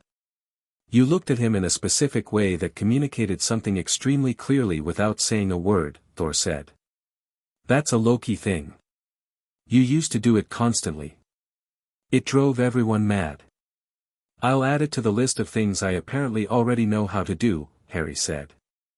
"The list is getting quite long." "Yes. Are you worried about it?" Harry thought about the frost pattern on the window. The furniture that had arranged itself at 3 in the morning by the logic of an 8-branching system. The moment in the ministry when he'd looked at the parchment through 2 sets of eyes. The meeting with Ragnarok, where he'd sat with the certainty of an outcome already determined and it had turned out to be exactly that. "No," he said. "That's the strange part. I'm not worried at all." Thor was quiet for a moment. "That's what worries me." "I know," Harry said. "Good." Thor looked at him sideways. "Why good?" "Because someone should be," Harry said. "That's partly why you're staying, isn't it? To be the part of this that maintains appropriate concern." "I'm going to hate this," Thor said conversationally. "Probably. I'm going to hate this and I'm going to stay anyway." "Yes," Harry said. "That's exactly what's going to happen." Thor made a sound that was somewhere between a sigh and a laugh. They turned the corner onto Harry Street, and the fox was at the bins again, and Mrs. Okonkwo's lights were on upstairs, and the city turned around them in its ordinary, extraordinary way. "You'll need somewhere to stay," Harry said. "The sofa folds out." "Asgardian princes do not sleep on, the sofa folds out," Harry said, "and there's a perfectly good casserole in the fridge that misses." Okonkwo left on Thursday, and tomorrow morning I have a meeting with the Wisengamot that is going to be quite interesting, and you should probably not come to that one because a large blonde man with a hammer will derail the proceedings. "I have been in important meetings before," Thor said, with the dignity of someone who had absolutely derailed important meetings before. "I know," Harry said. "That's why you're not coming." He unlocked the flat, and Thor ducked through the doorframe, had to duck, marginally, and looked around the small kitchen with its arranged chairs and its frost-patterned window and the Norse mythology book still open on the table. Thor walked to the window and looked at the 8-branch pattern in the glass for a long moment. When he turned around, his face had done something quiet and enormous. "You've been drawing Yggdrasil in your sleep," he said softly. "I didn't know what it was," Harry said. "I know." Thor turned back to the window. "When you were young, very young, before you knew anything, you used to do this. Trace patterns in the frost on the windows of the palace. Our mother said it was instinct, the way some birds know the shape of their nest before they've built one." A pause. I hadn't thought about that in a long time. The kitchen was quiet. Harry stood in it, in the body that was his and also ancient, and felt the memory Thor was describing, not clearly, not in detail, just the quality of it, the cold palace window and the small hand tracing the shape of something it knew without knowing, and it sat in his chest alongside everything else Harry Potter had ever felt, not competing, just present. The sofa, he said, is in the living room. I know where sofas are. You looked slightly uncertain. I was not uncertain about the sofa, Thor said. He stopped. Looked at Harry with the unguarded face of someone setting something very heavy down. I'm glad you're here, he said. This version. Any version. I'm glad. Harry didn't have an answer for that wasn't either insufficient or too much. So he didn't answer it. He just nodded, once, and Thor seemed to understand, because Thor, when he paid attention, always had. That night Harry dreamed clearly for the first time. Not the void, not the distant stars and the inhabited darkness. This was the palace again, the Golden Hall, but different from the dream of 2 nights ago, earlier, younger, the light lower and warmer, 2 boys sitting on a roof somewhere above everything. One blonde. One dark. Both laughing about something that didn't need to be remembered to be true. The dark-haired boy said something in a language Harry couldn't quite catch, and the blonde boy threw his head back and laughed so loudly it rang off the palace stones, and then looked at his brother with the sunrise smile, enormous and unguarded. Harry woke up at dawn and lay in the October light and listened to Thor snoring on the fold-out sofa in the next room, a prodigious sound, like distant thunder, and felt, for the first time in 13 months, like something in his chest that had been waiting very patiently had finally, quietly, been given permission to breathe. He got up. Put the kettle on. By the time it boiled, he had the full shape of what he was going to do in the Wisengamot meeting in his head, and it was elegant, and it was precise, and it was going to work, and the part of him that thought in systems and pressure points and load-bearing walls was deeply satisfied with it. The part of him that was also Harry Potter from Godric's Hollow was deeply satisfied with it too. For now, they were the same. Chapter 3, The God in the Mirror. The Wisengamot convened at 10 in the morning in a chamber that had been designed, Harry thought, specifically to make people feel small. It was circular and tiered, the members seated in rising rows of green-upholstered benches that looked down onto a central floor where the petitioner stood, alone, in a spot of light that came from a skylight 4 stories above. The architecture communicated a clear and deliberate message: you are one, and we are many, and we have been here since before you were born and will be here after. It was the kind of room that had broken confident people, and it knew it. Harry walked to the center of the floor and stood in the spot of light and looked up at the tiered benches with the calm, unhurried attention of someone cataloging an interesting room. There were 43 members present. He recognized most of them. Aldrich Rosier was in the second row, mid-60s, silver-haired, with the polished ease of a man who had sat in this room long enough to consider it his own furniture. Cornelius Bremner was 3 seats to his left, rounder and redder, with the slightly strained look of someone who had read Harry's petition and not enjoyed the experience. Maybelle Flint was at the end of the row, thin, sharp-faced, her robes the particular shade of deep green that old families use to signal old money without having to mention it. Kingsley Shacklebolt was in the minister's chair at the top of the chamber, and he gave Harry one small, precise nod as Harry took the floor. Kingsley's expression was the careful neutrality of someone who was glad this was happening and needed to not look glad about it. The chief warlock, a thin wizard named Archibald Croft, who had the permanent air of mild discomfort of a man whose job required him to referee arguments he would rather have avoided, called the chamber to order and introduced the petition in the flat, procedural tone of someone reading from a script. Petition 741, Croft said. Filed by Harry James Potter on behalf of Edmund Fairweather, Clara O'Say, and Robert Whitmore, citing Clause 7, subsection A of the Muggleborn Registration Act of 1997, requesting a formal Wisengamot review of all property seizures conducted under said act between August 1997 and May 1998. He looked up over his spectacles. Mr. Potter. You have the floor.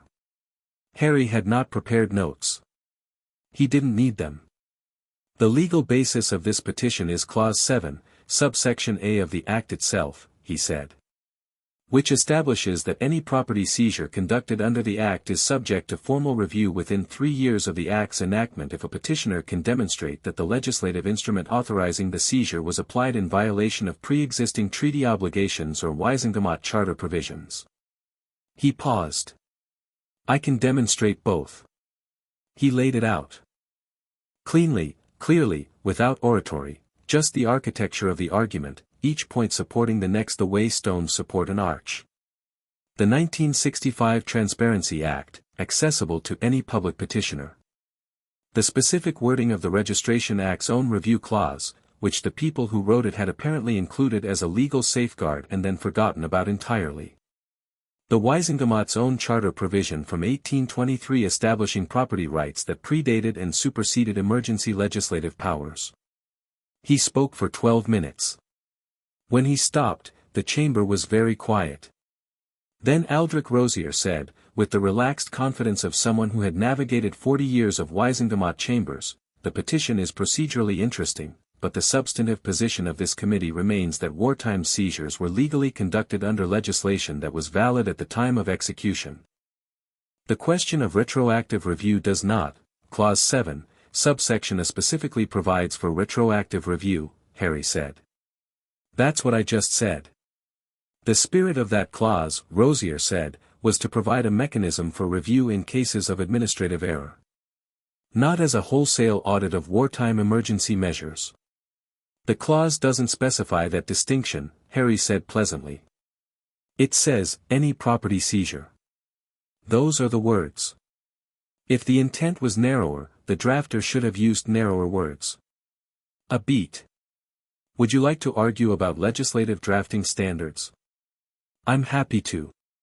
Rosier's eyes did something that wasn't quite narrowing, more of a recalibration. He was a man who had won arguments by being the most formidable person in the room for so long that he developed a specific reaction to encountering resistance, and the reaction was currently adjusting to something it hadn't expected. The administrative cost of a wholesale review, Bremner began. Is not a legal argument, Harry said.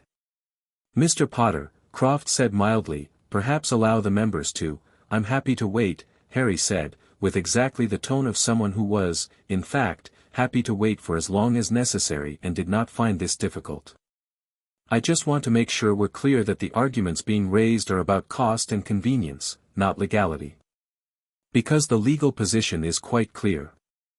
The chamber did that thing chambers do when a shift occurs, a collective, subtle readjustment, the sound of 43 people quietly reconsidering their positions. Kingsley's face was still carefully neutral. His eyes were not. Rosier leaned back slightly in his bench.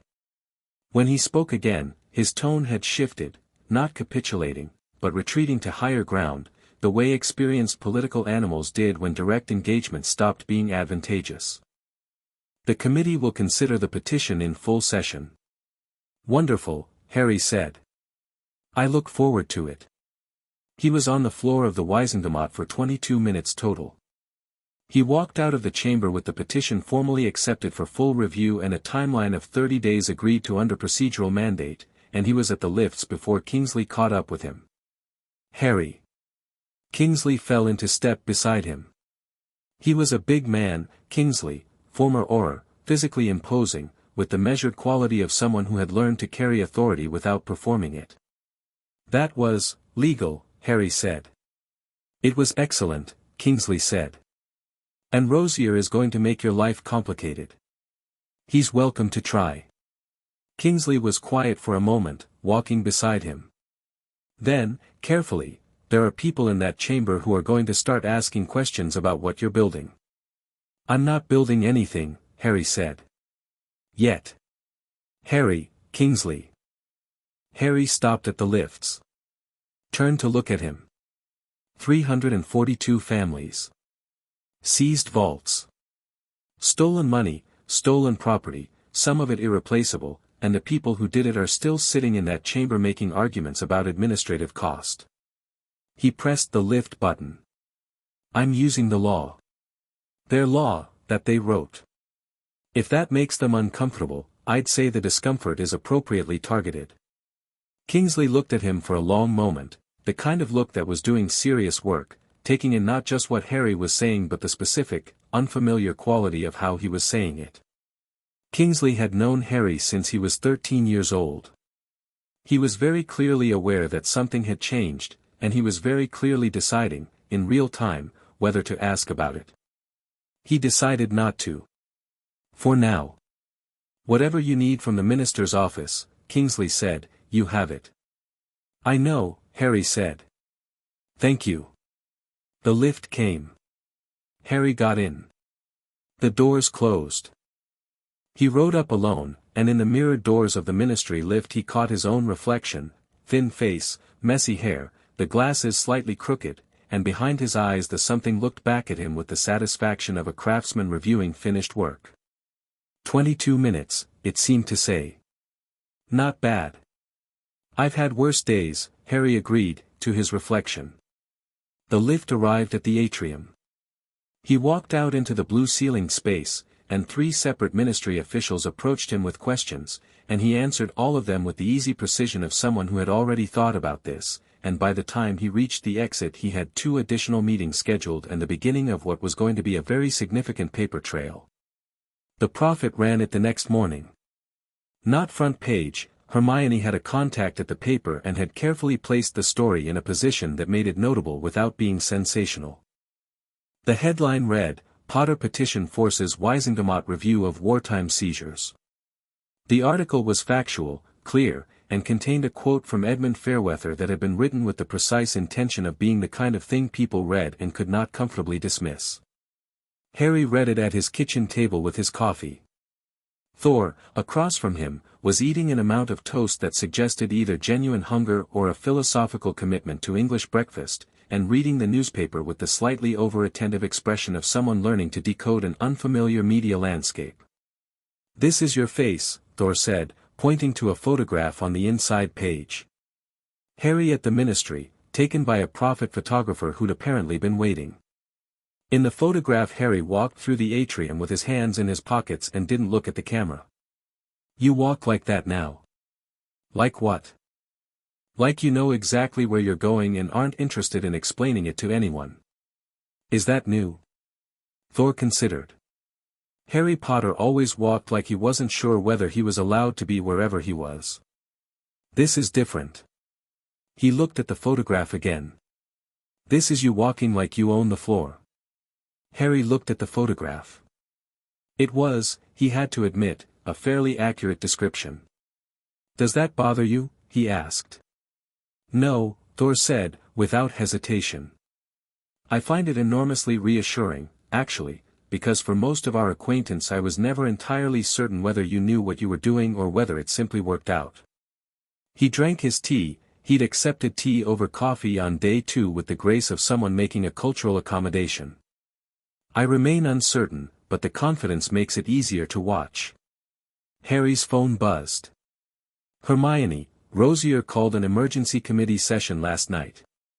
3 hours. My contact says it got loud. You're welcome. And then, a minute later, also Gringotts sent a letter to the 3 families this morning. Preliminary restoration offer. Did you go to Gringotts? Harry typed back, Treaty of 1752. A pause. Then, Harry James Potter. Then, that treaty hasn't been invoked in 200 years. Then, how did you even find that? He put his phone down. Thor was watching him with the expression he developed over the past 2 days that combined I recognize this behavior with I'm choosing not to comment on it yet. What are you going to do about the ministry? Thor asked. Rosier's committee is going to fight the review. They'll use procedural delays, request additional documentation, challenge the filing basis, invoke administrative burden clauses. Harry put his mug down. So I need the review to be bulletproof before they have time to build a proper obstruction. And that requires, all 342 cases documented, cross-referenced with the legislative trail, and filed as a single comprehensive submission that's too large and too complete to be delayed on grounds of insufficient evidence. He paused. Which requires about a week of solid work and at least 3 people. I could help, Thor said. Harry looked at him. I am not, Thor said with dignity, entirely useless in a non-combat context. That's a very specific way of phrasing that. I have participated in considerable governance in my time, Thor said. Asgardian administrative structure is complex and he stopped. I have also, in recent centuries, had advisors do most of that. But the principle is there. The principle, Harry said. And I learn quickly. You once tried to start a war because someone insulted your father's trophy case. That was 900 years ago and I have grown as a person, Thor said, with genuine feeling. Harry looked at him for a long moment. Thor looked back, very earnest, holding his toast. Fine, Harry said. We start this afternoon. Hermione's coming at 3. The clever one, Thor said. I like her. You've never met her. Heimdall showed me. At Harry's expression, he watches a great deal. He finds it more interesting than he admits. That's slightly concerning, Harry said. He also says she is very determined, Thor said approvingly. Reminds him of your mother. Harry's chest did the complicated thing it always did when someone mentioned his mother with genuine knowledge of who she was, not just what she'd done for him. Drink your tea, he said. I am drinking my tea, Thor said. Hermione arrived at 3 with 2 bags full of documentation and the expression of someone who had been up since 5. She saw Thor, standing in Harry's kitchen, and stopped. Thor said, You must be Hermione Granger. I've heard excellent things. Hermione turned to Harry. This is, Thor Odinson, Harry said. Yes. As in, the actual, I am he, Thor said, which was perhaps not the most useful phrasing. Hermione stared at him for 3 full seconds. Then she put her bags on the table, pulled out her chair, sat down, and said, Right. So Harry's soul theory just got significantly more concrete. She looked at Harry. You could have told me. I'm telling you now. In person. Not by text. She pulled out a folder. We're going to discuss the full implications of this at length at a later time, but right now I have 342 case files to organize and apparently a Norse god to work with, so. Where do we start? Thor looked at Harry with an expression of clear approval. She goes straight to the work, he said quietly. Yes, Harry said. That's why she's the best. They worked for 5 hours. It was, Harry would reflect later, one of the stranger afternoons of a life that had contained a very high concentration of strange afternoons. Hermione organized the case files with the systematic precision of someone who thought in structures and classifications. Thor, it turned out, had not been entirely dishonest about his administrative experience. He processed documentation with a directness that cut through detail to the essential point, and he asked questions that were occasionally blunt to the point of comedy but were always exactly the right questions. This family, Thor said at one point, holding up a file. Their vault was taken in October 1997. The instrument cites Section 3 of the Registration Act. But Section 3 was amended in December 1997. The seizure happened before the amendment. Meaning the instrument used a legal provision that didn't exist yet in its amended form, Harry said, looking up. Meaning if the amendment was what they used to justify the seizure was legally premature, Hermione said, already writing. Thor, go through the October and November files and flag anything that cites the amended section. The amended section is, subsection B, Hermione said. The one with the expanded property definition. It's in blue ink on all the forms, pre-amendment forms use black. Thor went through the October files with focused efficiency. By the time they found the pattern, 17 seizures in October and November 1997 using a legal instrument that technically didn't exist yet, the light had gone orange outside the window and Hermione had filled 12 pages of notes and Harry was standing at the kitchen window with the 8-branch frost pattern behind him, looking at the pile of documentation on the table and thinking about load-bearing walls. This is enough, he said. Hermione looked up from her notes. We still have 40 cases, we have enough to make the submission bulletproof, Harry said. The legislative trail is complete. The 1752 Gringotts Treaty angle is documented. And these 17 premature seizures are the centerpiece because they're not just ethically wrong, they're legally incoherent. He turned. The Wisengamot can't argue administrative practicality against 17 seizures that were legally invalid at the point of execution. Not in public. Hermione looked at the pile of documentation. Looked at Harry. Then at Thor, who was watching Harry with an expression that was careful and thoughtful and not quite entirely comfortable. What? Harry said. Nothing, Thor said. You are correct. It's a good strategy. Then why do you look like that? Like what? Like you're waiting for something. Thor was quiet for a moment. He set down the file in his hands with deliberate care and looked at Harry steadily. I've seen you build traps before, he said. The strategy is always elegant. The timing is always perfect. A pause. And there is always a point at which the strategy is no longer sufficient and you reach for something larger. This isn't a trap, Harry said. It's a legal petition. It is a legal petition, Thor agreed. Today. He held Harry's gaze. I am not arguing with today. Hermione looked between them with the focused attention of someone gathering data and saying nothing about it yet. File the submission tomorrow, Harry said, to Hermione. I'll have it ready by 8, she said. Good. He started stacking the documentation. Thank you. Both of you. Thor stood, stretching with the uncomplicated physicality of someone for whom a body was a comfortable and practical thing.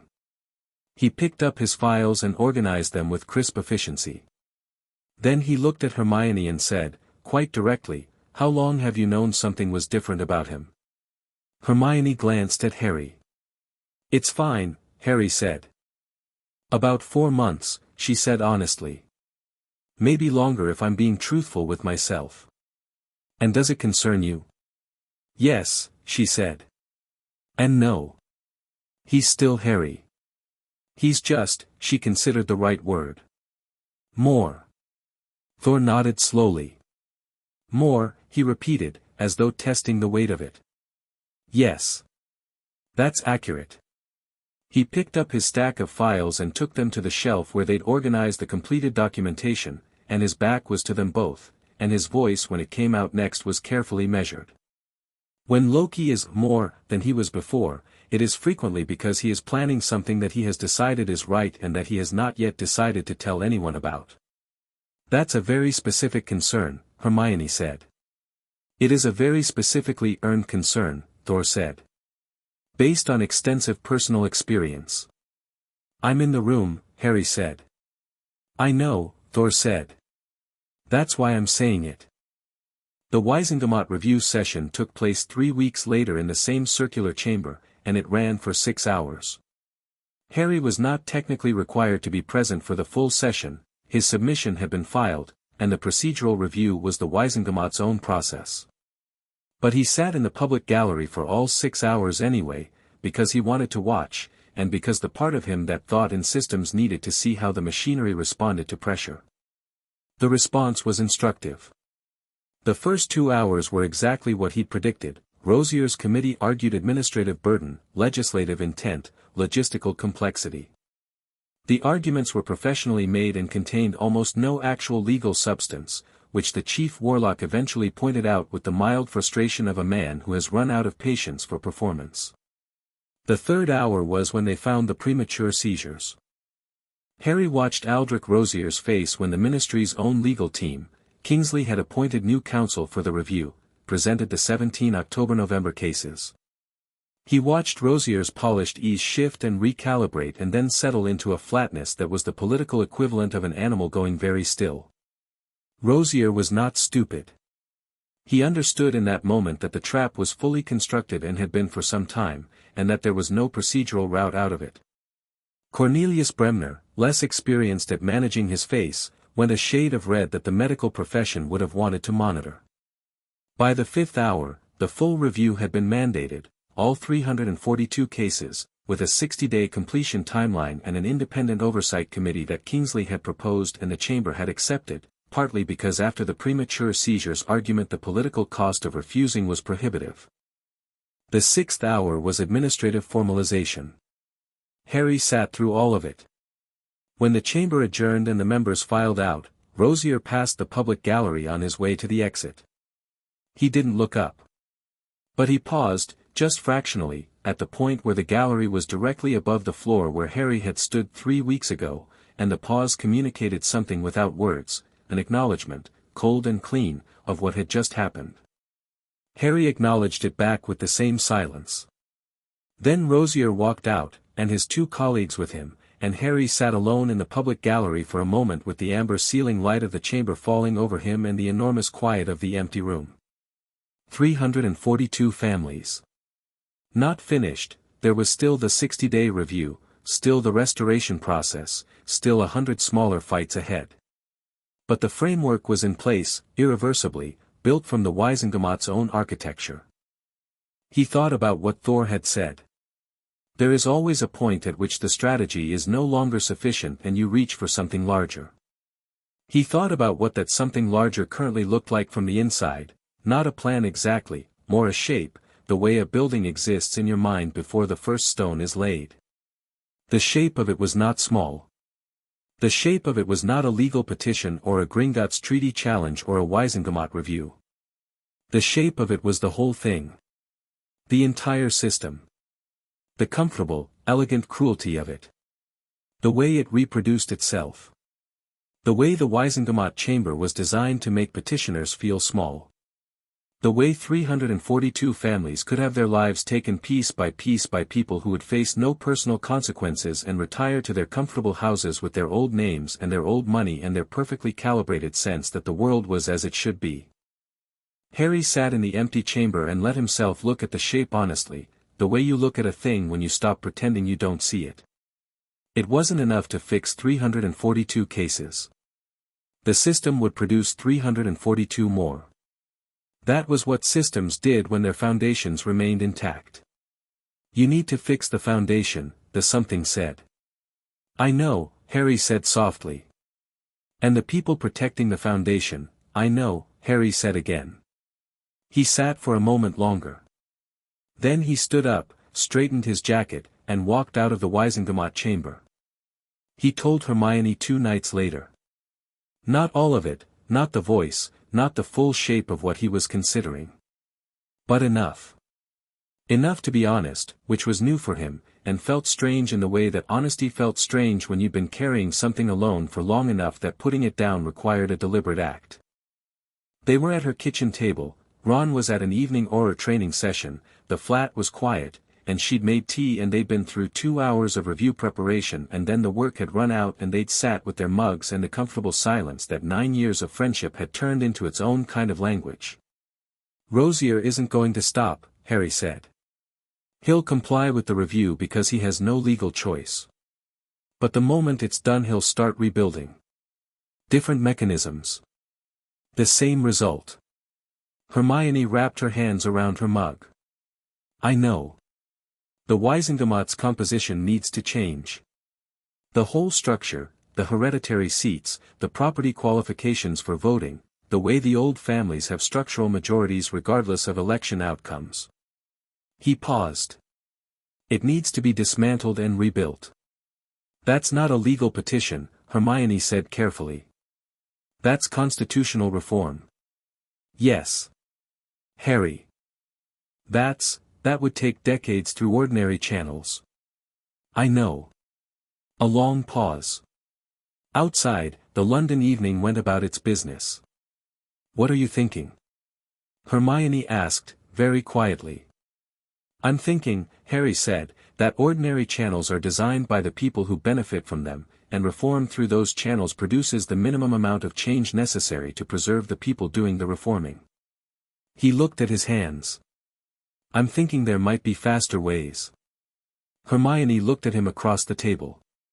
Her expression was doing several things at once, intelligence, worry, the specific Hermione Granger quality of being genuinely engaged by a dangerous idea while simultaneously cataloging why it was dangerous. How much of what you're thinking, she said carefully, is Harry, and how much is, I can't always tell anymore, he said honestly. But both of them want the same thing. He stopped. Just with different levels of patience, she said. Yes. She was quiet for a moment. Thor's worried. I know. He tells me frequently. Does that mean anything to you? It means he's paying attention, Harry said. Which is what I want him to do. He looked up. I'm not going to do anything destructive, Hermione. That's not what I'm planning. But you are planning something. I'm always planning something, he said. That's not new. The scale of it is new, she said. Harry, 3 weeks ago you handled the Wisengamot like you've been doing it for 30 years. You went to Gringotts and invoked a treaty that nobody has touched in 2 centuries and came out with a voluntary restoration offer. She stopped. Collected herself. You're operating at a level that I can barely track, and I'm not saying that lightly. Something has changed in what you're capable of. And I need to know that whatever you're planning, it's still, she searched for the right word. You. Harry looked at her for a long moment. This was Hermione, who had been his friend since they were 11, who had gone into a forest for him, who had punched Draco Malfoy in 3rd year and stood in front of a basilisk's memory and sat at his bedside after the battle and kept sending owls for 13 months while he was being determinedly unavailable. It's me, he said. Both of me. And we've had a long conversation about what's worth doing, and we more actions write the next chapter now. Chapter 4, Thunder and Green Fire. The owl from Hogwarts arrived on a Tuesday morning, and it wasn't the polite kind.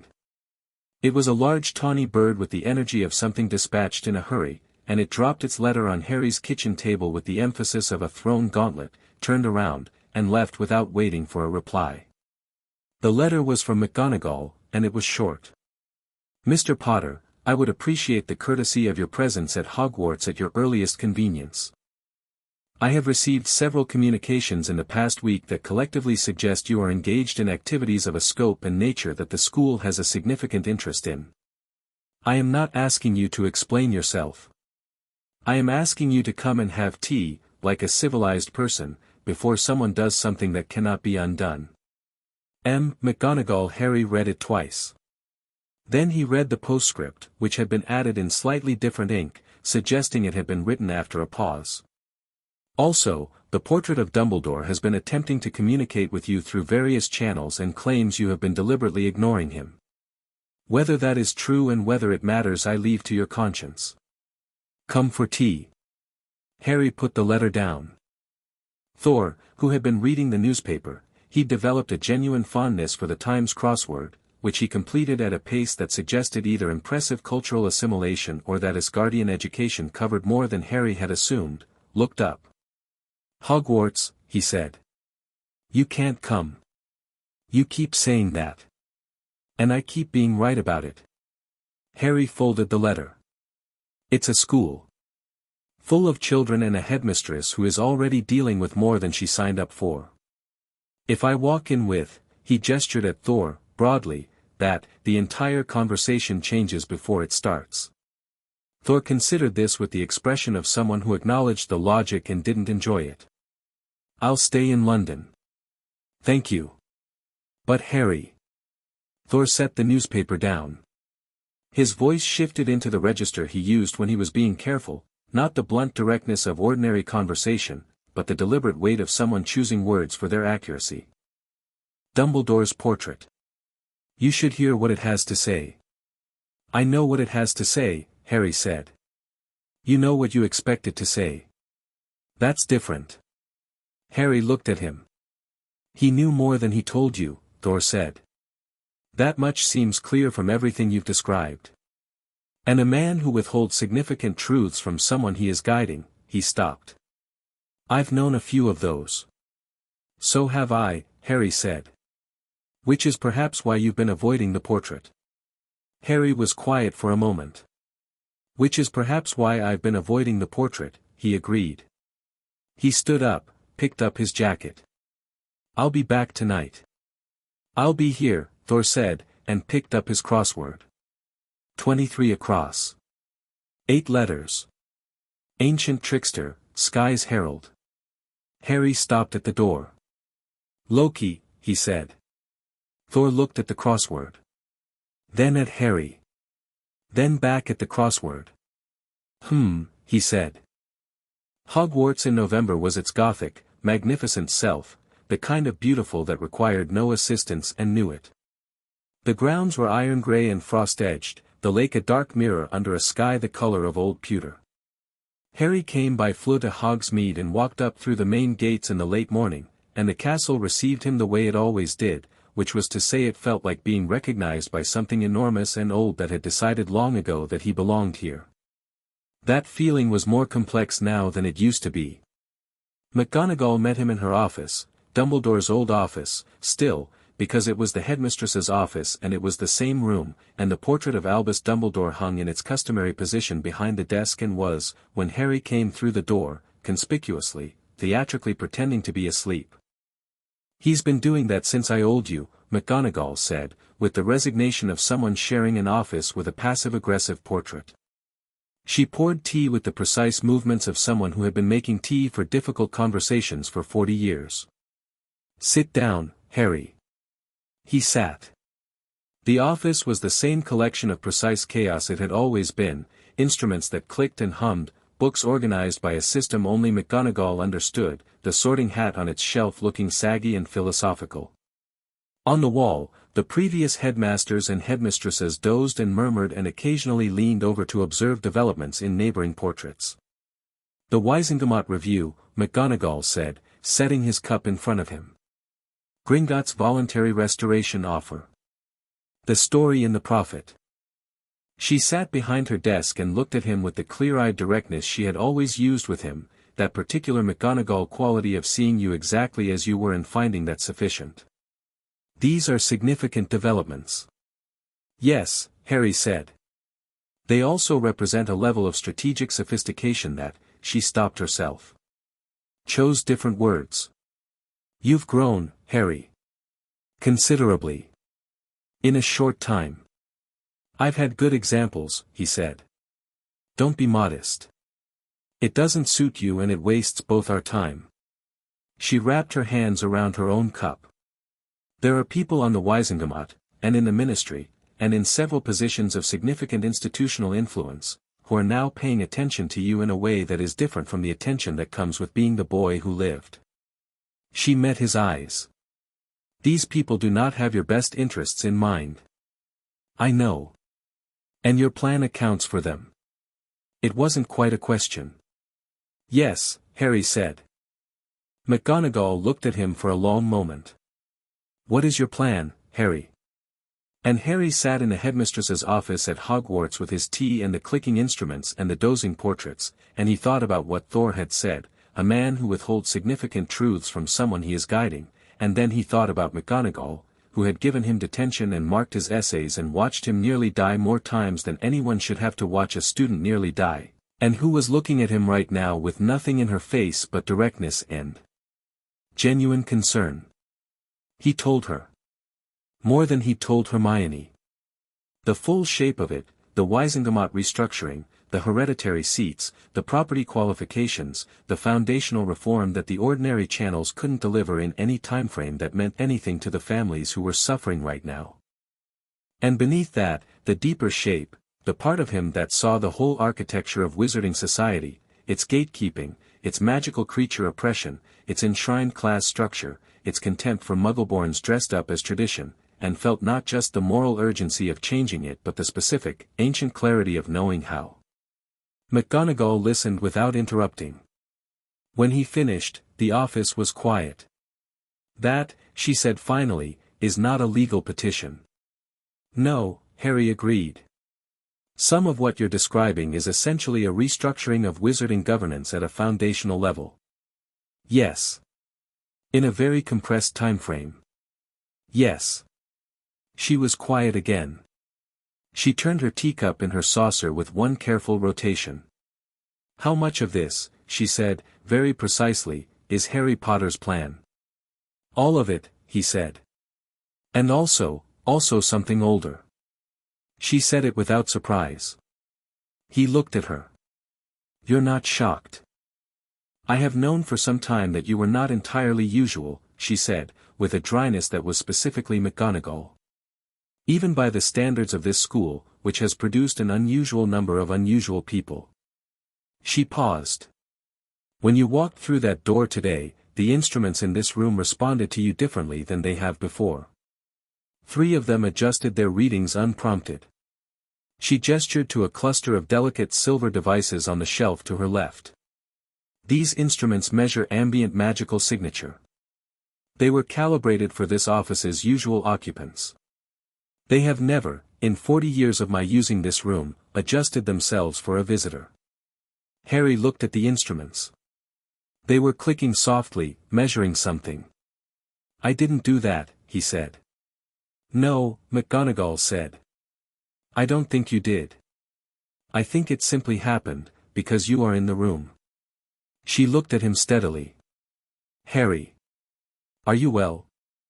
The question was simple and direct and contained more genuine care than most people could manage in entire conversations. Harry felt something in his chest go warm. I think so, he said. Yes. I think I'm more well than I've been in a long time, actually. He paused. Which I know sounds strange given everything. It doesn't sound strange, she said. It sounds like someone who has found something they'd lost. She set her cup down. Now. She looked at the portrait behind her desk. I believe you two have something to discuss. The portrait of Dumbledore opened one eye.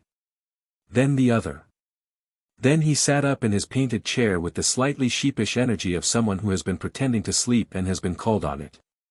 Harry, Dumbledore said. Professor, Harry said. A pause. The portrait adjusted its painted spectacles. You've been avoiding me. Yes. I understand why. Do you? I expect, Dumbledore said, with the measured care of someone navigating a conversation they know requires precision, that you have remembered things that make certain of my choices look rather different than they did when you were 17.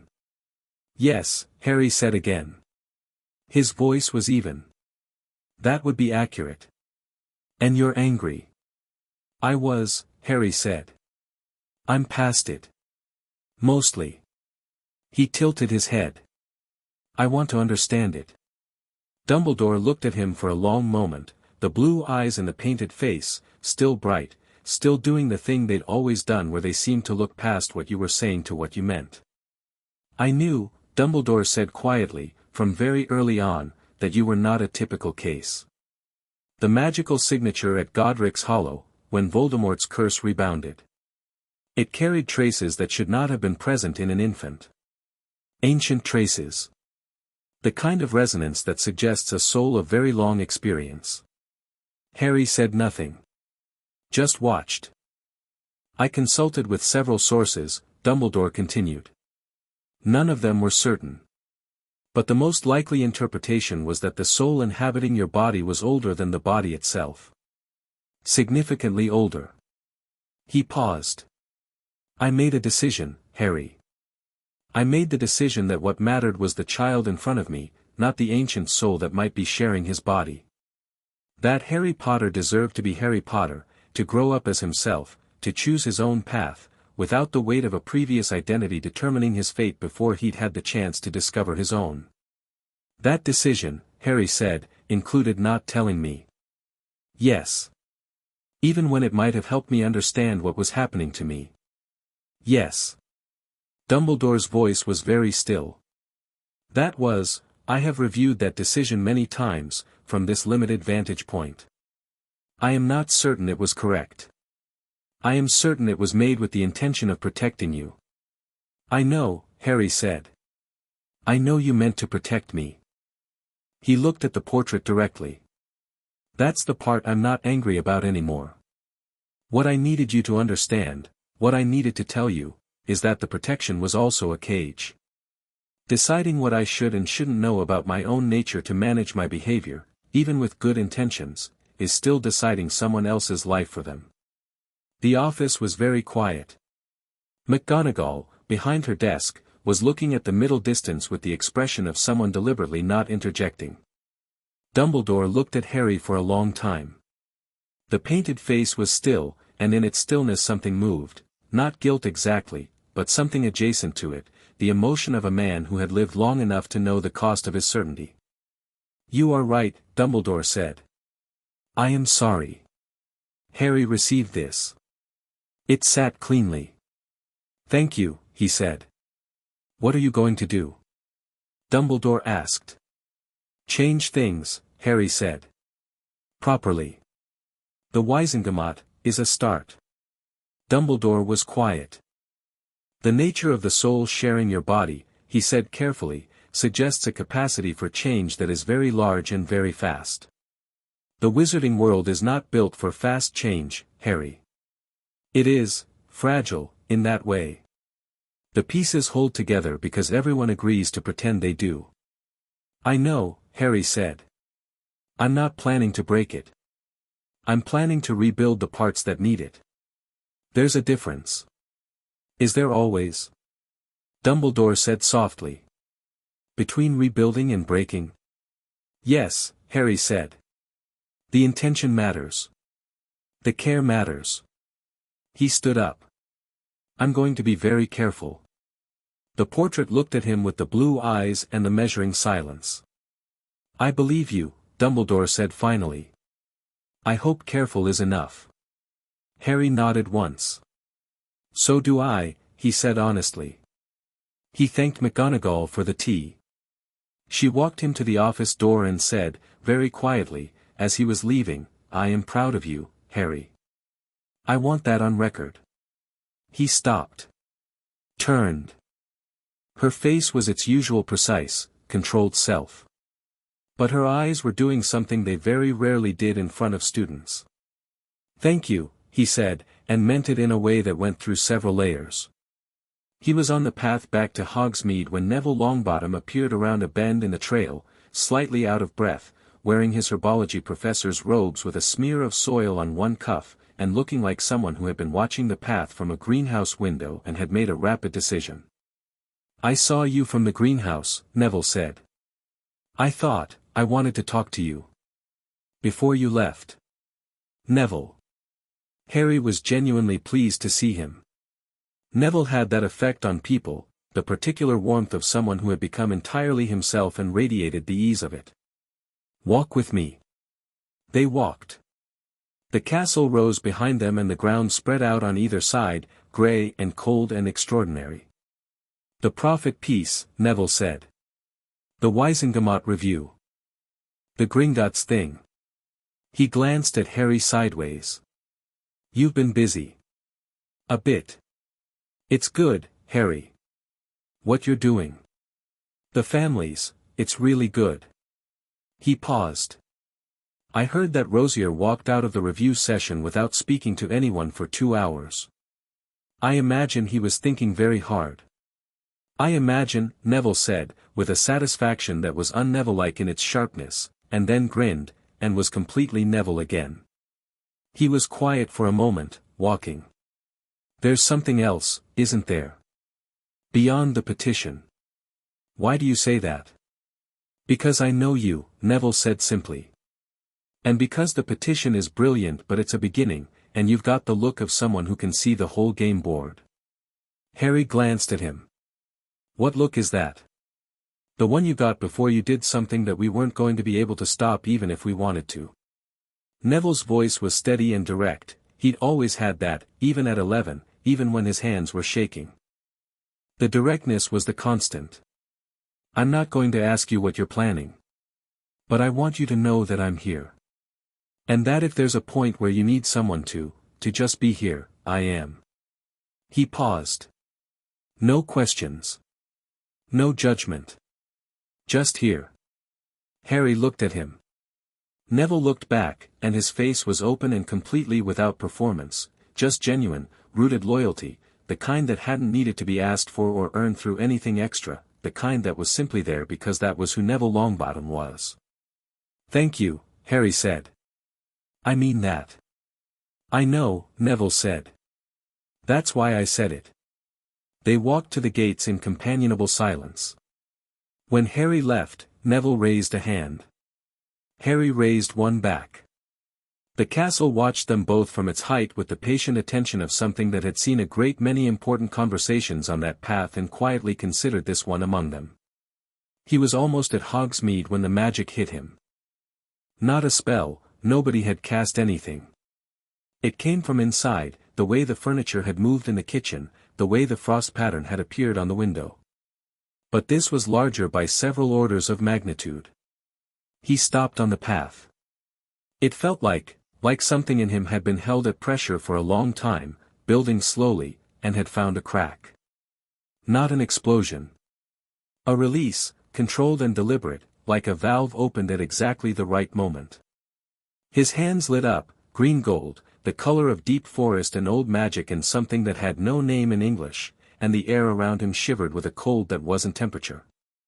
Every bird in the trees surrounding the path launched simultaneously. The frost on the grass within 10 feet of him crystallized into pattern, the 8-branch shape, his shape, spreading out from where he stood like a root system. Then it stopped. Harry stood in the sudden silence, breathing. That was new. Not the nature of it, the seer had been building for months, he'd felt it the way you feel weather coming, the pressure in the air before rain. But the scale of it. The ease. The way it had happened not as an accident but as a simple, uncomplicated expression, the way you raise your voice when something matters. His hands stopped glowing. The frost pattern on the ground remained. He looked at it for a moment. Then he heard, very distinctly, the sound of someone behind him, not on the path, but cutting through the trees from the castle, moving fast. He turned. Thor came through the tree line at a run that covered ground with the efficiency of someone who had spent centuries crossing distances that mattered, Mjolnir in hand, his face carrying the specific focus of someone who has felt something from a long distance and has been moving toward it since the moment they felt it. He stopped when he saw Harry standing there. Alive. Unharmed. Surrounded by an 8-branch frost pattern in the grass, hands at his sides, looking at Thor with an expression of measured calm. "You're supposed to be in London," Harry said. "I felt that from London," Thor said. "What happened?" "I don't know exactly." "Are you hurt?" "No." Thor closed the distance between them in 3 strides and looked at Harry with close, urgent attention, the checking over that was almost entirely unconscious, the instinct of someone whose first response to a crisis involving his brother had always been to physically establish that his brother was intact. "I'm fine," Harry said. "You are glowing," Thor said. "I was." It stopped. "What did you do?" "I didn't do anything. It just," Harry looked at his hands. "It came out." Thor stared at him. Then at the frost pattern spreading across the grass. Then back at Harry. "That's seer," Thor said. "I know. Real seer. Not the simplified magical system these people use. That's the actual." He stopped. "You're not fully awake yet," he said slowly. "If this is what you do when you're not fully awake, Thor. I'm observing. I'm allowed to observe. You came from London because you felt this?" Harry said. "Heimdall, did Heimdall tell you or did you feel it yourself?" A pause. Thor's expression shifted into something that was being carefully managed. "Both," Thor said. Harry looked at him. Something about that, the admission, the fact of it, the specific quality of Thor arriving at a run through the trees, settled into his chest alongside everything else and stayed there, warm. "There's a pub in Hogsmeade," Harry said. "You can explain to me how you got from London to Scotland in 20 minutes. "I ran very fast," Thor said. "And there may have been brief flying." "Of course there was. Mjolnir is very helpful for Thor." "Yes. Come on. They were 20 minutes into a quiet corner of the Three Broomsticks. Thor had better things to say about the butterbeer than about the London pub's ale, when the door opened and Draco Malfoy walked in. He saw Harry immediately. Stopped. Went through a rapid, visible series of calculations, settled on something, and walked over. "Potter," he said. Then his eyes moved to Thor, and he processed what he was looking at with the specific quality of a person recalibrating their understanding of a situation in real time. "Anne, who is this?" "A friend," Harry said. Draco looked at Thor. Thor looked at Draco with the easy, uncategorizing attention of someone who was good at people and was gathering data. "You're Malfoy," Thor said pleasantly. The one who hesitated. Draco stared at him. "I beg your pardon. In the war. You hesitated at a critical moment." "Repeatedly." Thor took a drink of butterbeer. "I find hesitance interesting. It means there's a conversation happening internally that hasn't finished." Draco looked at Harry with the expression of someone who has encountered a situation outside their prepared remarks and was re-preparing rapidly. "Where does he come from?"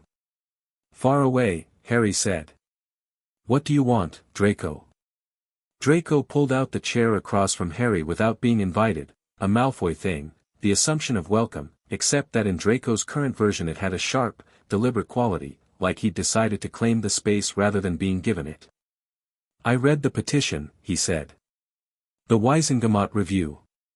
Most people have." "I read it 3 times, Draco said, which was different and they both knew it.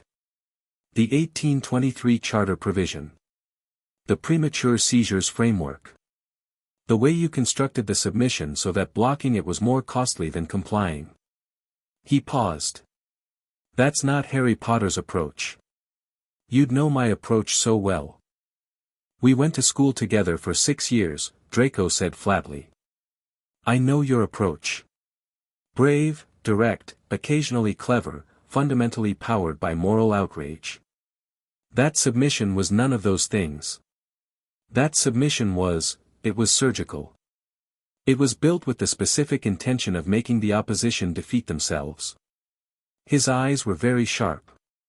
"Where did you learn to do that?" "I read a lot of books," Harry said. Draco looked at him for a long moment. Then, with the specific precision of someone who has decided to say the dangerous thing, "My family's name is on a list." "I know. The Malfoy vault contents were partially transferred to the Ministry under the 1997 Act. Not because we were registered as Muggleborns, obviously, but because my father's assets were seized as part of his arrest. Some of them were never returned." He kept his voice level with the control of someone who had trained in emotional management from childhood. "I am not asking you for anything," he said. "I want to make that clear. I'm not asking." "What are you doing, then?" Harry said. Draco's jaw tightened slightly. "I'm telling you that if you need someone who knows the inside of the Wizengamot's old guard, the family networks, the political alliances, the specific pressure points that Rosier is going to use to slow down your review, I have that information. And I have a reason to give it to you." He held Harry's gaze. "And I'm also telling you that I spent a more actions right the next chapter now." Chapter 5, The Throne He Built from Ash. The letter from the Wizengamot arrived on a Monday. It was not the kind of letter that came by Ministry Owl.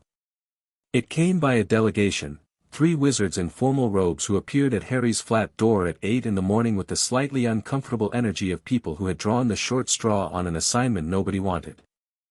The letter they presented was sealed with the Wizengamot's official wax, stamped twice, and addressed in the formal copperplate that the institution reserved for communications it considered historically significant. Harry read it at the kitchen table while Thor made toast. The letter informed him that the full 60-day review had been completed in 38 days, a speed that was, the letter acknowledged in language that was technically neutral and carried the specific flavor of institutional discomfort, unprecedented in Wizengamot procedural history. It further informed him that of the 342 cases reviewed, 319 had been found to meet the criteria for full restoration of seized assets, with interest. The remaining 23 were being held for secondary review pending additional documentation. It also informed him, in the final paragraph, that Aldrich Rosier had resigned from the Weisengamott's Property and Inheritance Committee effective immediately, citing personal reasons. Harry put the letter down. Well? Thor said, setting a plate of toast in front of him. 319, Harry said. Thor sat. He read the letter. His face moved through something and settled. That's not nothing, he said. No. Harry wrapped his hands around his coffee. It's a very significant something. He paused. And it's also the beginning of the next problem. Rosier, Thor said. Rosier resigning from the committee doesn't mean Rosier stopping. It means Rosier moving. Harry looked at the toast. He's going to operate outside the committee structure now. Less visible, less accountable, more effective at the things he actually wants to do. He picked up a piece of toast. Which is what I'd do. Draco's coming today, Thor said. I know. At 10. Do you trust him?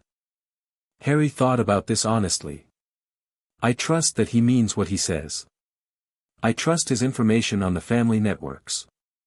I trust that he wants something different from what his father wanted. He paused. I don't fully trust his judgment yet. But I trust his motivation. That's a careful answer. It's the accurate one. Thor nodded slowly, ate some toast.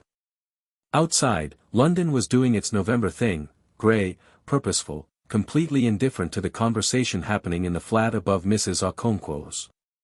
What's the next move? Harry had been thinking about this since 4 in the morning, when he'd woken up in the cold dark with the full shape of it assembled in his head. Not the incremental shape, the petition, the review, the careful legal architecture. The next shape. The one that Thor had warned him about on the Scottish hillside, the one that was not a legal petition. He'd been sitting with what Thor had said. Building the case so publicly, so completely, so undeniably that the people choose it. Not imposing. Showing. The problem was that showing required a stage. The Weisengamott's hereditary seat structure, Harry said. 14 seats are held by hereditary appointment. No election, no accountability, no term limits. They've been held by the same families for between 100 and 250 years. The Rosiers, the Flints, the Pemberts, the Bremners, they're structurally guaranteed a blocking minority on any reform legislation regardless of how the elected seats vote. So the reform legislation fails, Thor said. Unless the hereditary seat structure is challenged. Which can only be done through a Weisengamott majority vote, which requires the hereditary seats to vote for their own elimination, which they have never done and will never do. He put down the toast. The legal route is closed. So what's the open route? Public pressure sufficient to make the cost of not reforming higher than the cost of reforming. Harry looked at Thor. Not threats. Not coercion. Just, making the full picture visible to everyone. The history of the hereditary seats, the families that hold them, what those families did during the occupation, what they've done since. All of it. He paused. Publicly. Completely. In a format that's impossible to dismiss. A what? A press campaign. Bigger than that. Harry sat back. The wizarding world is small. Interconnected. Everyone knows everyone's history even if they don't talk about it openly. The culture of not talking about it is what the old guard relies on. The polite silence. He looked at the window. I want to end the polite silence. Thor was quiet for a moment. How? I'm going to walk into the ministry, Harry said, and say everything that everyone has been not saying for 60 years. About the hereditary seats, the families, the structure, the deliberate design of it, the specific ways it was built to protect a small group of people at the expense of everyone else. He paused. In a public forum. The Weisengamott won't permit. I'm not going to ask the Weisengamott, Harry said. I'm going to use the public gallery. Any citizen can petition for the floor during an open session. It's in the Charter, Section 11. Never been used, because nobody has ever been willing to say the unsayable directly. Thor looked at him. And when they try to remove you? Harry's expression was very calm. They're welcome to try. A pause. There it is, Thor said softly. Not accusatory. Just noting it. I heard what you said on the hillside, Harry said. This isn't imposition. It's demonstration. I'm not restructuring anything. I'm putting the information in front of people and letting them do what they want with it. He met Thor's eyes. The difference matters. The difference matters, Thor agreed, and I believe you know the difference. I also believe that you are aware of exactly how the wizarding world is going to react to this, and that awareness is, he searched for the word. Comfortable for you. Should it not be? It should be, Thor said. I just want to make sure you know the difference between comfortable and eager. Harry looked at him for a moment. I know the difference, he said. I'm not eager. I'm ready. All right, Thor said. You believe me? I believe you believe it, Thor said. I am staying close regardless. Draco arrived at 10 with the specific energy of a man who had spent significant time preparing for a meeting and was managing his preparation carefully. He sat at the kitchen table and looked at the letter from the Wisengamot and then at Harry and then at Thor, who he'd now met 3 times and was clearly still calibrating. Rosier's resignation is a feint, Draco said immediately. I know. He's been meeting with Pemberton privately. 3 times in 2 weeks. My source at, he stopped. I have a source. Rosier is building a coalition outside the formal committee structure. The 7 families I mentioned plus 2 more. They're planning to challenge the secondary review, the 23 outstanding cases, on a technicality. They've found something in the documentation framework. What technicality? Harry asked. The cross-referencing methodology you used for the case files. There's a question about whether the format meets the 1978 Wisengamot submission standards. Draco's voice was flat. It's nonsense. But it buys time, and time is what they need to regroup. Harry looked at Hermione, who had arrived at 9:30 and was sitting at the far end of the table with her notes. She was already writing. The 1978 standards were superseded by the 1994 revision, she said without looking up. Which explicitly accepts the cross-referencing methodology we used. I have the citation. I can have a response filed by end of day. File it by noon, Harry said. Before they formally raise the challenge. If our response is already on the record when they file the challenge starts from a weaker procedural position. Done, Hermione said. Draco watched this exchange with the expression of someone who had come to a meeting expecting to deliver intelligence and has found themselves in a fully operational war room. You've already been thinking about the technicality. I've been thinking about 17 possible technicalities, Harry said. Rosier's a good political operator. He was always going to find something. Who told you about? Nobody told me about the 1978 standard specifically, Harry said. I went through every procedural framework that could be applied to our submission and identified the weakest point. The 1978 format question was the weakest point. Draco stared at him. You identified your own vulnerability before Rosier did. It seemed efficient. A pause. Draco sat back slightly and did the recalibration thing that Harry had noticed was becoming a pattern in their interactions, the regular adjustment to the reality of what Harry was operating at. What do you need from me? Draco said. The Pemberton block. You said the social calculus is what holds them. If the review becomes broadly popular, if being seen supporting Rosier is costly, it started to shift, Draco said. The profit coverage. The Fairweather story specifically, it ran on the front page and people responded to it. Something moved across his face. People who I would have expected to be firmly in Rosier's camp. My mother mentioned it. Harry looked at him carefully. What did she say? She said, Draco said, with the precision of someone quoting something that had surprised them, that it was past time, and that she had been aware of the review of certain wartime actions that she herself had been tangentially involved in, and that the weight of that awareness had been considerable. He paused. That was a very Narcissa Malfoy way of saying she was glad something was being done. Your mother would be willing to say something publicly? Hermione said, looking up. Draco looked at her. She might, he said slowly. If it were framed correctly. A statement from Narcissa Malfoy in support of the review would break the Pemberton block, Hermione said to Harry. Her social position in the old family network is significant, Harry said. Yes. He looked at Draco. Would you be willing to ask her? Draco held his gaze for a moment.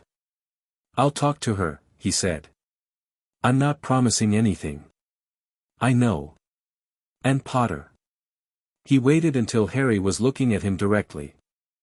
Whatever you're planning beyond the review, the bigger thing. I want to be useful. You are useful, Harry said. More useful, Draco said. I know I know the history between us isn't, he stopped. Tried again. I'm asking to be part of this. Whatever this is. The real thing, not just the legal paperwork. Harry looked at him for a long moment. The person across from him was not owed anything. There was no ledger that balanced here, what Draco had done at school, what his family had done, the 6 years of cruelty, the specific memory of a 14-year-old boy whose arm was fine but whose expression said you're a problem I haven't figured out yet, none of that disappeared. But people were not only their histories. Harry knew that better than almost anyone. Thursday, Harry said. Come to the Ministry Public Gallery session. I'll need someone who knows the room. Draco nodded. Stood. I'll speak to my mother today. He left, and Thor, who had been silent through the entire exchange, said, I like him more than I expected to. Don't tell him that, Harry said. His ego doesn't need the help. His ego is considerably dented, Thor said. He wears it like armor so you can't see the dents. Hermione looked up from her notes. That's actually quite perceptive. I told you, Thor said, with dignity. Not entirely useless in a non-combat context. The ministry on Thursday morning had the particular energy of an institution that had heard something was happening and hadn't yet decided whether to be alarmed or curious. The public gallery session was listed on the open schedule under the bureaucratic blandness of Wizengamot Open Forum, Item 7, Public Submissions. It had been listed for 3 weeks as part of the standard procedural calendar, because Harry had filed his petition for the public floor on the same day he'd filed the original asset review petition, 6 weeks ago, because he thought in systems and systems required preparation. The gallery was packed. Harry saw that when he arrived at 9:45, the gallery seats were full and there were people standing along the back wall, which had not happened in the Wizengamot's public gallery within living memory. Wizards and witches in a cross-section that was notably different from the usual Wizengamot attendance, the old family representatives in their green robes, yes, but also ministry workers in blue, and people in ordinary clothing who had clearly come directly from lives that did not involve the Wizengamot except when it decided to affect them. Magical creatures he recognized, 2 goblins in the public section, which was technically permitted and practically unprecedented, and a small cluster of people who had the look of the families involved in the review, Edmund Fairweather among them with his good winter coat. Kingsley, in the minister's chair, had the expression of a man who had suspected this might happen and was professionally calm about it. Rosier was in the second row. He saw Harry. His face did absolutely nothing, which was itself a communication. Harry walked to the center floor and took the petitioner's position in the spot of light from the skylight 4 stories above. He didn't look up. Archibald Croft, the chief warlock, called the session to order with the flatness of a man who had read what Harry's public submission petition contained and was personally grateful for the existence of procedural formality as a buffer between himself and the day ahead. Item 7, Croft said. Public submission petition filed by Harry James Potter under Section 11 of the Wisengamot Charter. Mr. Potter has been allocated 20 minutes. Thank you, Harry said. He had not prepared notes. He didn't need them. He looked up at the gallery, at the full benches, at Rosier's blank face, at Kingsley's careful neutrality, at Edmund Fairweather in his winter coat, and he spoke. He started with the structure. The hereditary seat system, not as an abstraction but as a specific, documented architecture. When each seat had been created. By whom? Under what circumstances? The three cases where hereditary seats had been granted in exchange for financial contributions to the Wisengamot's building fund in the 1840s. The two cases where the granting of hereditary seats had been concurrent with the suppression of legislative reforms that would have extended voting rights to Muggle-born wizards. The specific, meticulous history of a system designed, not evolved, with the specific intention of guaranteeing that a small group of families would retain structural influence regardless of the democratic preferences of everyone else. He moved to the families. Not with anger, with documentation. The Rosier family's voting record on Muggle-born rights legislation over 60 years, presented as a simple series of numbers, 14 reform bills, 14 opposing votes. The Flint family's financial relationship with ministry officials during the occupation, documented in the records he'd requested from the ministry archives under the 1965 Transparency Act 3 months ago. The Bremner family's role in the 1957 suppression of the creature rights expansion that would have extended legal personhood to several categories of magical being. He did not shout. He did not accuse. He simply described, with the precision of a man who had spent 6 weeks building a case and had made absolutely certain every fact was documented, verifiable, and on the record. The gallery was very quiet. Not the courteous quiet of a formal session but the specific quiet of 200 people who are hearing things they half knew and have never heard said openly. At the 12-minute mark, Rosier raised his hand. Point of order, Rosier said, and his voice was controlled and professional and completely without the ease it had carried 3 weeks ago. The information being presented has not been submitted to the Chamber for prior review. The Charter's Section 11 provision requires, Section 11 requires that public submissions pertain to matters of public interest and be factually grounded, Harry said, without turning around. It does not require prior submission to the Chamber. That would rather defeat the purpose of a public submission. He looked at Croft. Chief Warlock. Croft looked at his own copy of the Charter, which he had apparently brought to this session with premeditation.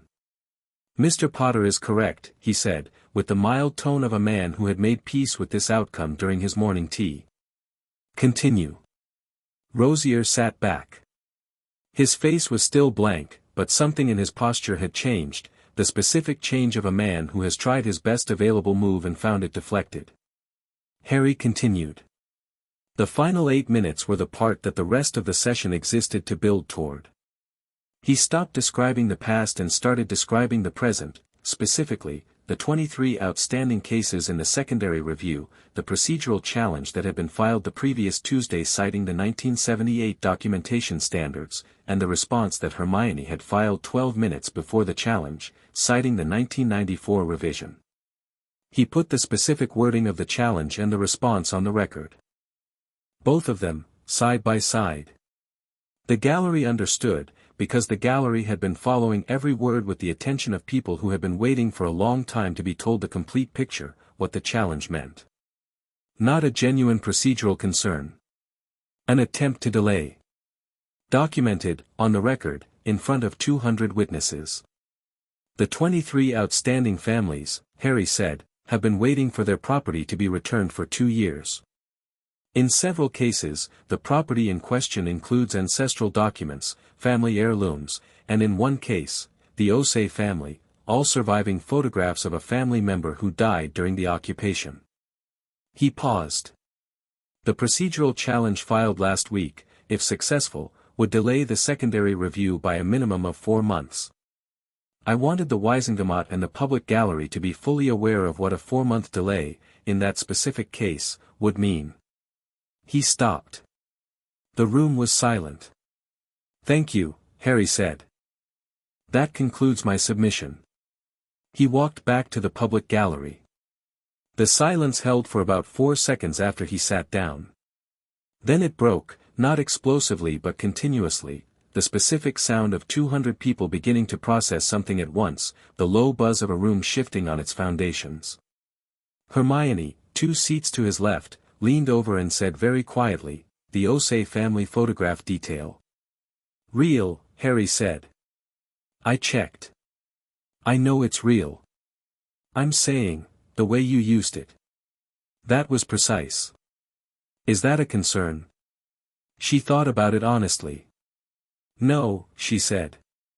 "No, I think it needed to be said exactly like that." On Harry's other side, Draco Malfoy sat with his hands in his lap and his face perfectly controlled except for a very small movement at the corner of his mouth that wasn't quite a smile but was something in that direction. "Rosier's going to try to talk to the Pemberton block tonight," he said quietly. "After that, the social calculus is going to be actively unfavorable for them." "Good," Harry said. "My mother sent a statement to the Prophet this morning," Draco said, without looking at him. "Supporting the review. Specifically citing the occupation period and the role of certain prominent families." Harry looked at him. Draco kept his eyes on the chamber floor. He said carefully, that it was the right thing to do and she had run out of patience for pretending otherwise. "Draco, don't make it into something," Draco said quietly. "She did what was right. Let it be that." Harry looked back at the chamber floor. "It's that," he said. The session ended at noon. By 3 in the afternoon, the procedural challenge against the secondary review had been formally withdrawn. No explanation offered. No comment from Rosier's office. Harry was in the ministry atrium when Kingsley found him, moving through the post-session crowd with the directed ease of a large man who had decided where he was going and everyone else was consequently going there slightly ahead of him. "Walk with me," Kingsley said. They walked. The atrium thinned out around them as Kingsley steered them toward the less trafficked corridor that ran toward the minister's private offices. "The secondary review will complete by end of month," Kingsley said. "I'll make sure of it personally." "Thank you. The Pemberton block sent a message to my office an hour ago indicating they won't be supporting further procedural challenges." He glanced at Harry. "Narcissa Malfoy's statement did something I've been trying to do for 2 years. She did it herself," Harry said. "With context that you created," Kingsley said. He stopped. They were in the quieter corridor now, ministry workers moving past on their own business. "Harry. What comes next?" Harry looked at him. "You know what comes next. The hereditary seats." "Yes." Kingsley was quiet for a moment. "Through what mechanism?" "Public pressure and legal architecture," Harry said. "No coercion. I want the Wisingamat to vote on a charter amendment removing the hereditary appointment structure and replacing it with a fully elected system. I want them to make that vote because the political cost of not making it is higher than the cost of making it. The Wisingamat has never faced the combination of public documentation, a formal record of conduct during the occupation, and a sitting minister who supports reform," Harry said. "The conditions are different from any previous attempt." Kingsley studied him. "You've been building toward this since the petition." "Yes. Every step. The petition, the treaty challenge, the Gringotts restoration, the public submission, each one increased the pressure and moved the record forward." "Yes," Harry said. "How long did you plan this?" Harry thought about the flat on the London street, the cold tea, Hermione's letter arriving at 3:30 in the morning. The petition drafted at 4 a.m. in a kitchen with frost on the window. The feeling of the system's shape becoming visible, not all at once but in layers, each layer revealing the next. "I'm not sure it was planning exactly," he said. "More like, reading." Kingsley looked at him for a long moment with the attention of a man who had been a senior orar for 20 years and had a very finely calibrated sense of when a situation required more information than he had. "Is there anything I should know?" he said. "About you?" About what's happening. The corridor was quiet. Somewhere above them the ministry went about its business, all that machinery turning. I'm Harry Potter, Harry said. And something else as well. The something else is older and has considerably more experience with systems of power. He held Kingsley's gaze. But I am still Harry. That is not changing. Kingsley processed this with the specific quality of a man who has heard many extraordinary things in his career and has learned that the useful response to extraordinary things is continued engagement rather than retreat. The Charter Amendment, Kingsley said. I'll begin building support in the elected seats. I'll send you the draft language by Friday, Harry said. You've already drafted it. I drafted it 2 weeks ago, Harry said. I was waiting for the right moment to use it. Kingsley looked at him with something that was partly exasperation and partly the closest thing to awe that a man of Kingsley's Shacklebolt's self-possession ever got. Friday, he said. He walked back toward his offices. Harry turned back toward the atrium. He was almost at the lifts when the air changed. Not dramatically, no Bifrost, no obvious magic.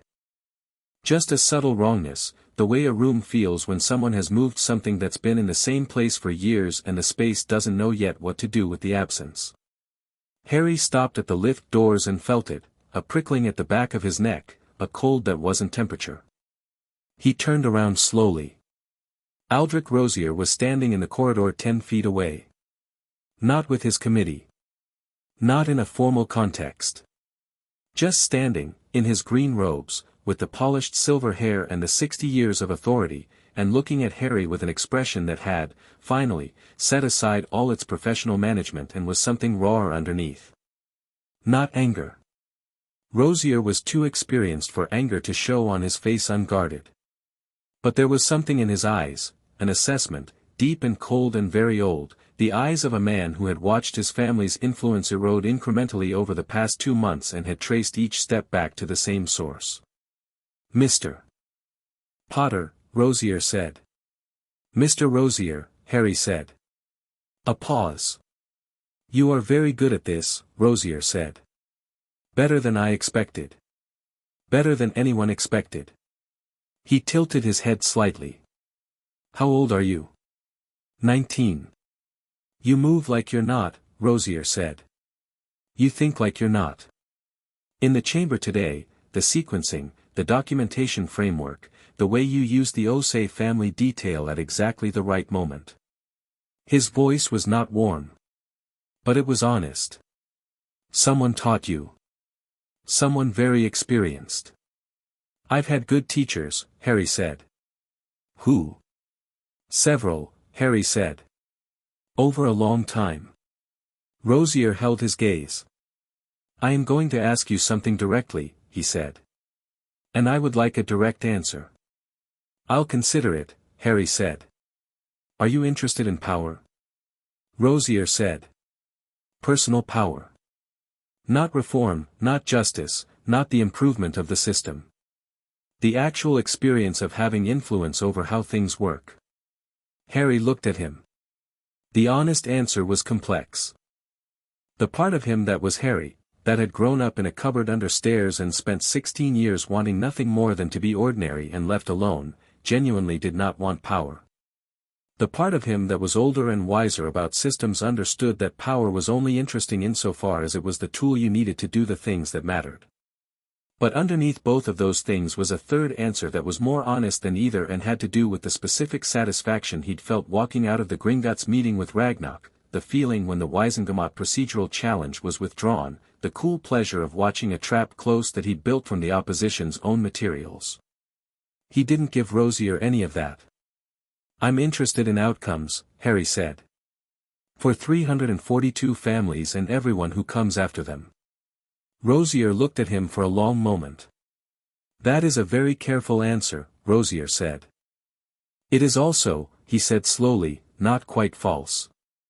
He straightened slightly. You have been very effective, Mr. Potter. And I want you to know that I understand the game being played and I intend to continue playing it.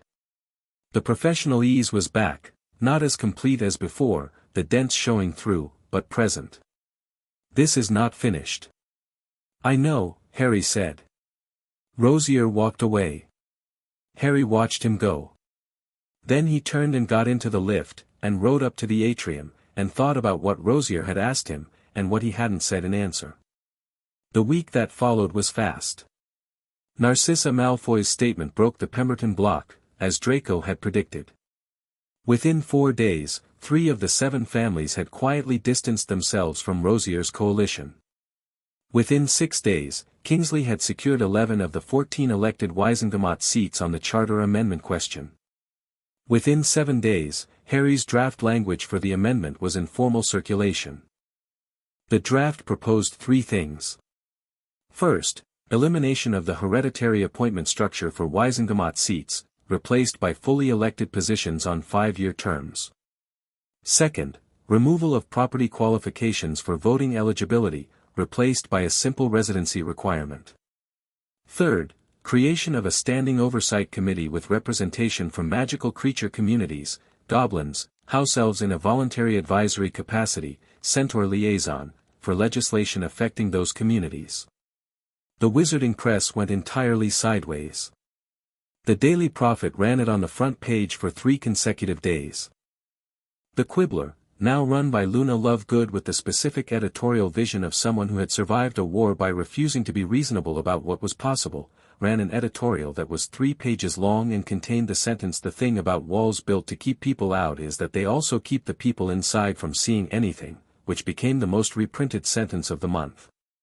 The Old Family Network produced counter-statements, which were noted and filed and made the argument Harry was making for him by existing.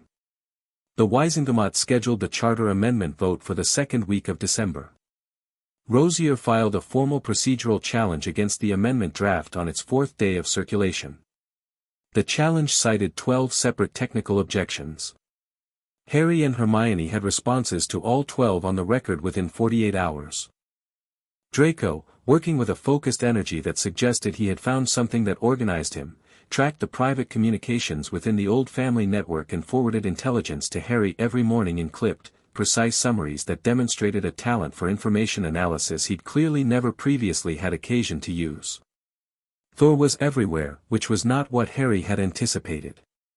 He'd assumed Thor would find the pace and density of ministry politics either confusing or boring, but Thor had instead developed a parallel intelligence-gathering operation conducted entirely through the medium of being very large, very approachable, and apparently fascinating to every witch and wizard in London who'd never met an Asgardian prince before. He collected information the way warm surfaces collect condensation, effortlessly, because people talked to him, and he listened with genuine interest, and then he reported back with the clear-eyed directness of someone who was very good at identifying what mattered. The Junior Auror Corps is broadly supportive, Thor reported on Thursday evening. Ron's cohort specifically.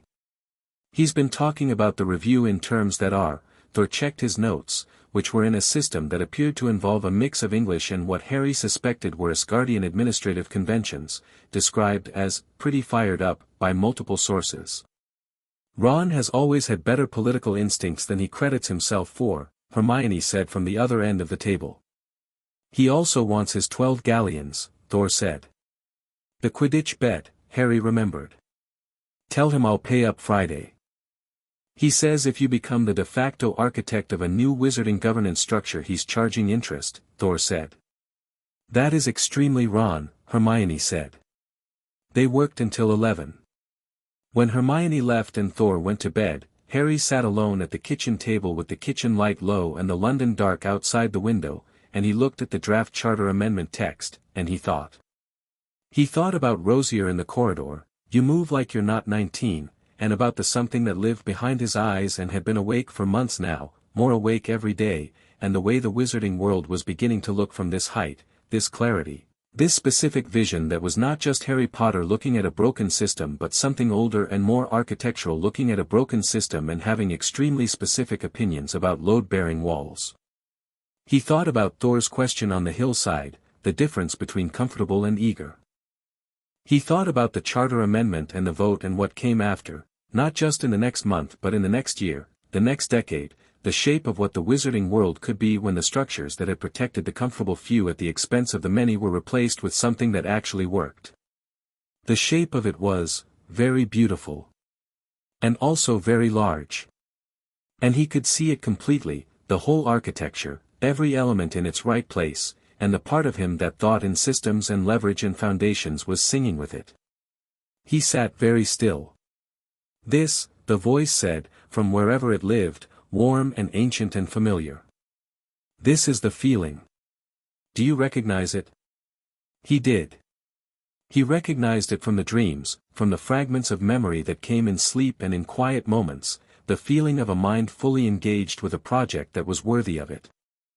The feeling of looking at something vast and complicated and broken and knowing not just that it should be fixed but precisely how.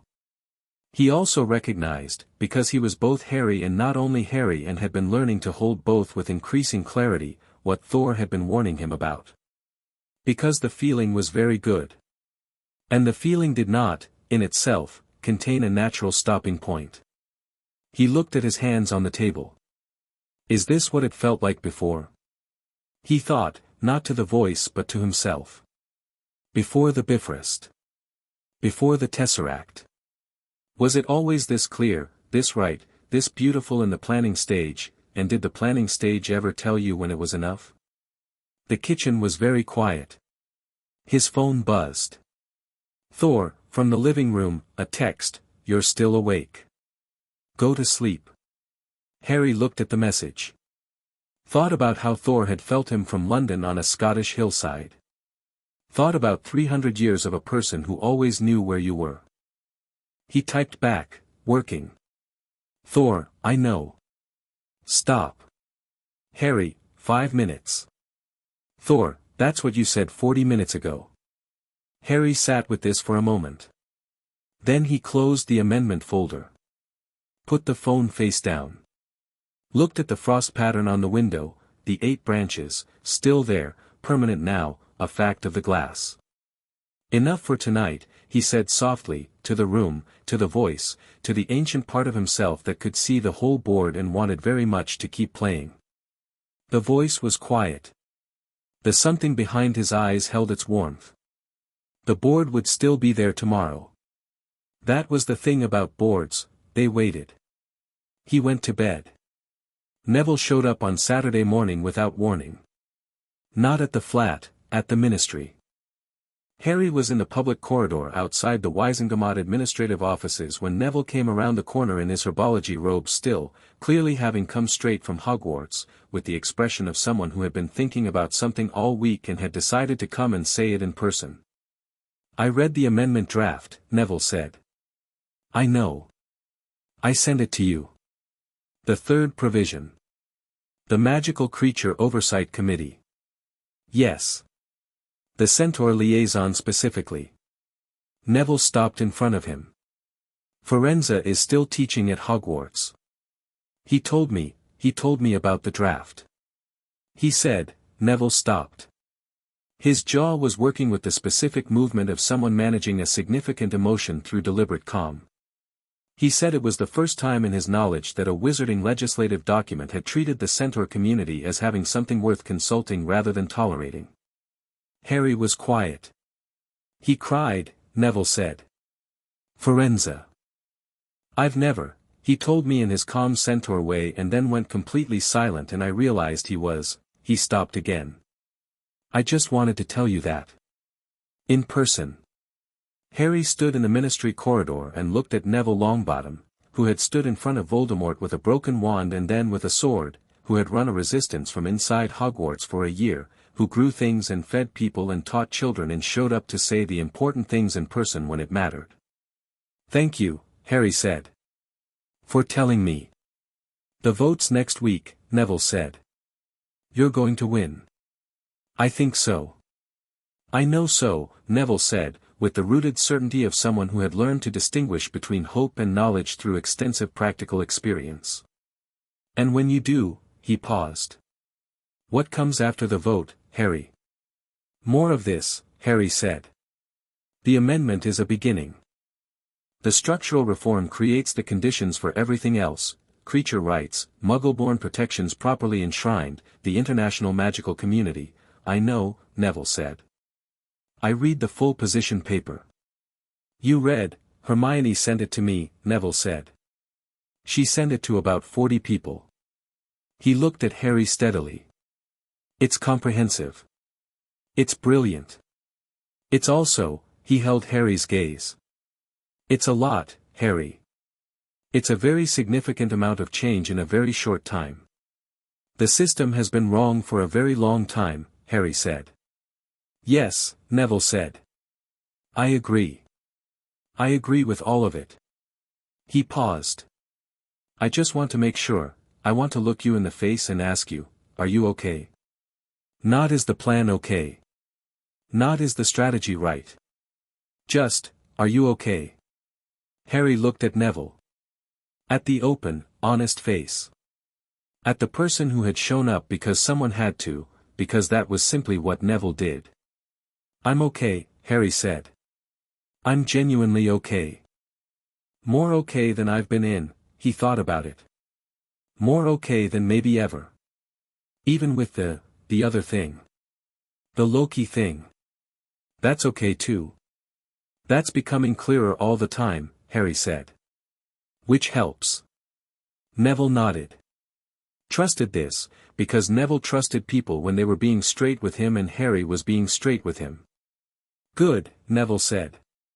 Then I'm not going to stand in your way. Were you planning to? Harry asked. I was prepared to, Neville said simply. If I needed to. That's why I came. To find out. He smiled, the warm, uncomplicated Neville smile. But you're okay. So, Harry said. I'll see you at the vote, Neville said, and turned back the way he'd come, and walked away down the ministry corridor with the unhurried, planted confidence of someone who knew exactly where his feet were. Harry watched him go, and the thing in his chest that had been cracked open in the Scottish hillside conversation with Thor did it again, the quiet opening, the light coming in. He stood in the ministry corridor for a moment. Then he went back to work. The vote was scheduled for Wednesday at 10. On Tuesday evening, Rosier withdrew his 12 procedural challenges. No explanation. No comment. The withdrawal landed in Hermione's professional inbox at 7 p.m. and she called Harry immediately, and he was quiet for a moment when she told him, and then he said, he's making the calculation. What calculation? She said. That fighting the vote is now more costly than losing it, Harry said. A public procedural battle against an amendment this popular, with the Malfoy statement on record and the Pemberton block fractured, losing that fight is worse for his long-term position than simply allowing the vote and living in the new structure. He paused. He's a good political operator. He's decided the smart move is to preserve his ability to operate in the new system rather than burn his remaining capital trying to prevent it. A pause. That's rational, Harry said. Yes. Does it concern you? That he's still there and still capable? Yes, Harry said honestly. That he's accepted the structural change? No. That's what we wanted. We wanted him gone, Hermione said. We wanted the structure changed, Harry said. Rosier without the hereditary seat structure, without the property qualifications, operating in a fully elected system with an oversight committee, he's still a conservative voice with old family backing and he'll use it. But the architecture is different. He can't guarantee outcomes anymore. He has to persuade. A long pause. Having to persuade is going to make him more dangerous in some ways, she said. Yes, Harry said. It's going to make all of them more dangerous and also make all of them more accountable. That's the trade. He looked at the window, the 8-branch frost pattern, the familiar shape. Democracy is worse than the alternative in almost every possible way except one. What's the one? Hermione said. It belongs to the people living in it, Harry said. She was quiet for a moment. I'm going to quote you on that. Hermione, not tonight, she said. Eventually. When it's appropriate. A pause. Get some sleep. Tomorrow's the vote. I know. And Harry? Yes. Whatever happens tomorrow, what you've built. The legal record. The documentation. The public understanding of what the hereditary seat structure was and why it existed. Even if the vote had failed, that can't be undone. Her voice was very steady. You put it in the room, in the open, permanently. Whatever else happens, that's done. He stood in the kitchen in the late evening dark and felt the weight of that settle, not heavily, not triumphantly, but cleanly. Like something finding its right place. Thank you, he said. Tomorrow, she said. 10 o'clock. She rang off. Harry put the phone on the table and looked at the kitchen, the chairs still arranged in their precise geometry, the frost pattern on the window with its 8 branches, the Norse mythology book on the shelf where it had lived for 4 months.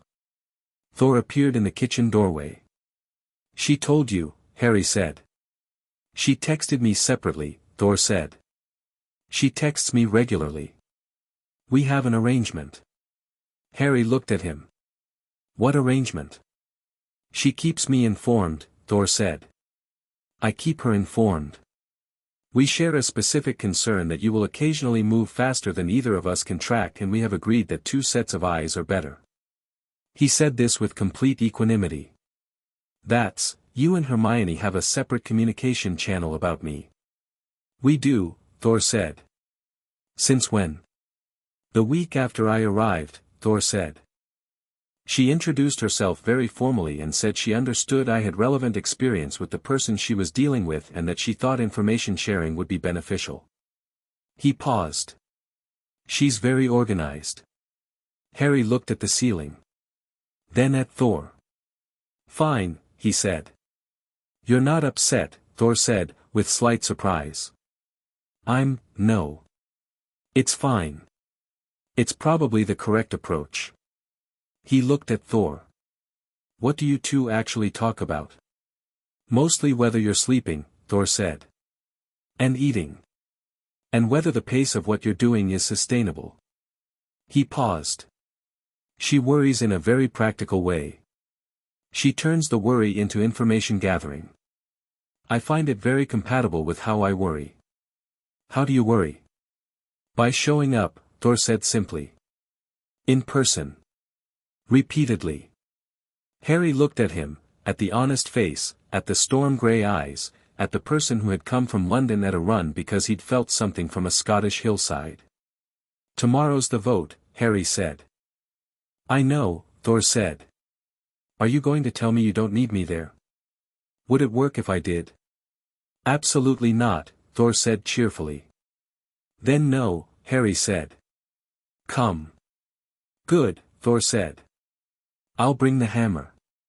You will not bring the hammer to the Wisengamot. I always bring the hammer, Thor said. It's non-negotiable. Thor, it's very small, Thor said. In my jacket pocket. Nobody will know. It's Mjolnir. It fits in a pocket when I want it to, Thor said, with the serene confidence of someone for whom this was simply a practical fact. Good night, Harry. He disappeared back toward the living room. Harry stood in the kitchen. He was going to win the vote tomorrow. He was reasonably certain of it, the numbers were solid, the support was documented, the opposition had withdrawn. 342 families getting their property back. The hereditary seat structure coming down. A fully elected Wisengamot with creature community representation. It was not the end of anything. It was a foundation. He looked at his hands on the table. Normal hands. Scarred and crooked-fingered and very much his. The something behind his eyes was quiet tonight. Not dormant, present, attentive, warm. The way it felt when it was satisfied. Not done yet, Harry told it. No, it agreed. But look what we've built. He looked at the kitchen. At London outside the window. At the frost branches on the glass. Not bad, he said softly. Not bad at all. Chapter 6, neither God nor boy. The vote passed 31-12. Harry heard the numbers from the public gallery, standing between Thor and Draco Malfoy, and the gallery erupted around them, not the controlled murmur of institutional approval but actual noise, the spontaneous, unmanaged sound of people who had been holding their breath for a very long time finally letting it go. Someone behind Harry grabbed his shoulder. Someone else was crying. Edmund Fairweather, 3 rows down, had both hands pressed to his face. The 12 opposing votes were cast by the remaining Old Family loyalists. Rosier voted no with the precision of someone making a principled stand they knew they'd lost, and then sat with a stillness that was the composure of someone who has made their peace with a changed world and intends to operate in it regardless. Harry watched the chamber below and felt the thing in his chest, the thing that had been cracked open on a Scottish hillside and had been slowly, carefully filling with something ever since, complete itself. It was a good feeling. It was also, he noticed, immediately and clearly, not the end of the feeling that had driven the past 3 months. That was still there, the architectural vision, the sense of the larger shape, the part of him that could see every next step with the same crystalline clarity that had made the petition and the treaty and the amendment possible. The vote was done and the vote was good, and the part of him that thought in systems had already moved to what came next. He noticed this the way you notice a sound that you've been hearing for so long you stopped being conscious of it, and then something makes you hear it clearly again, and you think, right, that's been there the whole time. Thor, at his shoulder, said quietly, "How are you?" "Good," Harry said. "The vote is good." "I know the vote is good," Thor said. "How are you?" Harry looked at the chamber below, at the 31 eyes being recorded, at Kingsley's controlled satisfaction in the minister's chair, at Croft formalizing the result with the deliberate precision of someone who understood they were writing something that would be in the history books. "I'm already thinking about what comes next," he said. "I know," Thor said. "The creature rights expansion. The international treaty with the goblin communities. The Muggle-born protections that need to be written into the charter now that the charter is being amended anyway. Harry. There's a lot." "I know," Thor said. "There's always more. That's not a reason to stop." "No," Thor said. "It's not." He looked at Harry steadily. "It's a reason to be deliberate about the pace." Harry looked at the gallery around him, at the people celebrating, at Edmund Fairweather with his hands still at his face, at the small group of goblins in the public section who were consulting each other in rapid murmurs, at Neville 3 rows back who caught Harry's eye and raised one fist briefly, a gesture of quiet solidarity that required no elaboration. "Tonight," Harry said, "we celebrate. Tomorrow we work." "Tonight we celebrate," Thor agreed. "And tonight we also talk." "About what?" Thor looked at him with the honest face and the storm-gray eyes and the specific expression he wore when he was about to say something that he'd been waiting to say for the right moment. "About the larger shape," he said. "The one you've been looking at since the morning you got Hermione's letter 13 months ago. The one that isn't a petition or a treaty or a charter amendment." Harry was quiet. "Tonight," Thor said. "After the celebration." They celebrated at the 3 Broomsticks, Hermione's choice, because it was centrally located and had room for the number of people who'd acquired themselves to the project over the past 3 months. Neville came down from Hogwarts with McGonagall, who sat in the corner with a bottle of something amber and looked at the room with the specific satisfaction of a teacher watching students do something that mattered. Draco arrived late and took up a position at the bar with the deliberate ease of someone who was present and was not going to make a production of being present. Ron came in at 7:30, slightly breathless, still in Auror training gear, and hugged Harry in the straightforward, uncomplicated way that Ron had always had, the hug of someone who hadn't learned the social geometry of when hugging was appropriate and consequently just always hugged when he meant it. "You did it," Ron said. "We did it," Harry said. "Yeah," Ron said, "but you specifically built the whole thing from the ground up with some kind of ancient god brain and legal sorcery, so." He pulled back and looked at Harry with the open affection and the slight wariness that had become the particular quality of Ron's gaze since he'd been told, 2 weeks ago, about the full situation. "How are you, mate? Honestly. Honestly? Harry said. Good. Genuinely good. The Loki stuff. The memory stuff. That's okay. Getting clearer, Harry said. Which makes it easier. Ron nodded slowly. Does it feel like, he searched for the right phrasing. Is it like being two people? Is that weird? It's less two people and more, Harry thought about how to describe it. More like being one person who has a very long memory. The further back I go, the more it feels like mine. Not borrowed. Ron processed this. That is either the most comforting thing you've said in months or the most terrifying, he said, and I can't decide which. Both, Harry said. Hold both. That's very profound, Ron said. Can I have my 12 galleons now? Harry laughed, genuinely, the full thing, the kind of laugh that hadn't come easily in the past year and was coming more easily now, finding its way back through the cracks in whatever had been sealed over during the hollow months after the battle. He paid Ron the 12 galleons and Ron immediately bought a round with them, which was so entirely Ron that it completed something. Thor, across the room, was in conversation with McGonagall, which was, visually, an extraordinary pairing. McGonagall was half his height and absolutely undaunted by him, which Thor appeared to find deeply satisfying. They were talking about something with the engaged quality of two people who have discovered unexpected common ground. Luna Lovegood, who had appeared at some point without Harry noticing in the way that Luna always appeared, as though she'd been there slightly longer than the linear timeline supported, came to stand beside Harry and looked at the room with her wide, clear gaze. The Nargles are very active tonight, she said. That's usually a sign of significant transition. Luna, Harry said. The vote passed today. I know. I wrote the editorial. She looked at him sideways. You have 2 auras tonight. Harry looked at her. That's not a bad thing, she said mildly. It just means you're more. Some people are more. It's usually the interesting ones. She tilted her head. The older one is very green. It's quite pretty. Harry sat with this for a moment.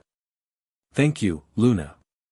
The Quibbler is going to run a piece next week on the Charter Amendment and the creature rights implications, she said. I'd like an interview. If you're willing. Send me the questions in advance, Harry said. I'll do it. I never send questions in advance, Luna said serenely. That's not how I work.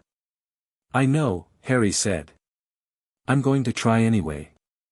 All right, Luna said, and drifted away toward the bar with the unhurried grace of someone who moved through the world at a slightly different speed than everyone else and found this perfectly fine.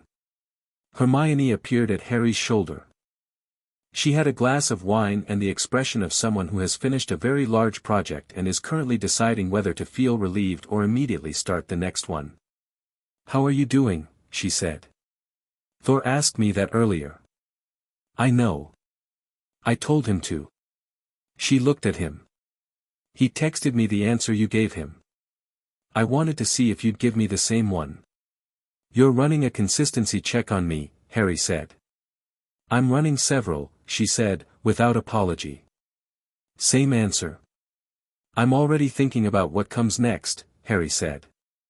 And I'm also aware that I'm thinking about what comes next, and I'm also aware of what that awareness means. He looked at her. 2 levels of metacognition. Is that reassuring? Moderately, she said. More reassuring than 1 level. Less reassuring than 3. She drank some wine. The thing you're planning, the larger shape. You're going to tell Thor tonight? He asked me to. Good, she said. I want to be there. Hermione, Harry. I have been part of this since before you knew what it was. I am not being excluded from the conversation about where it goes. He looked at her. No, more actions Claude Sonnet 4.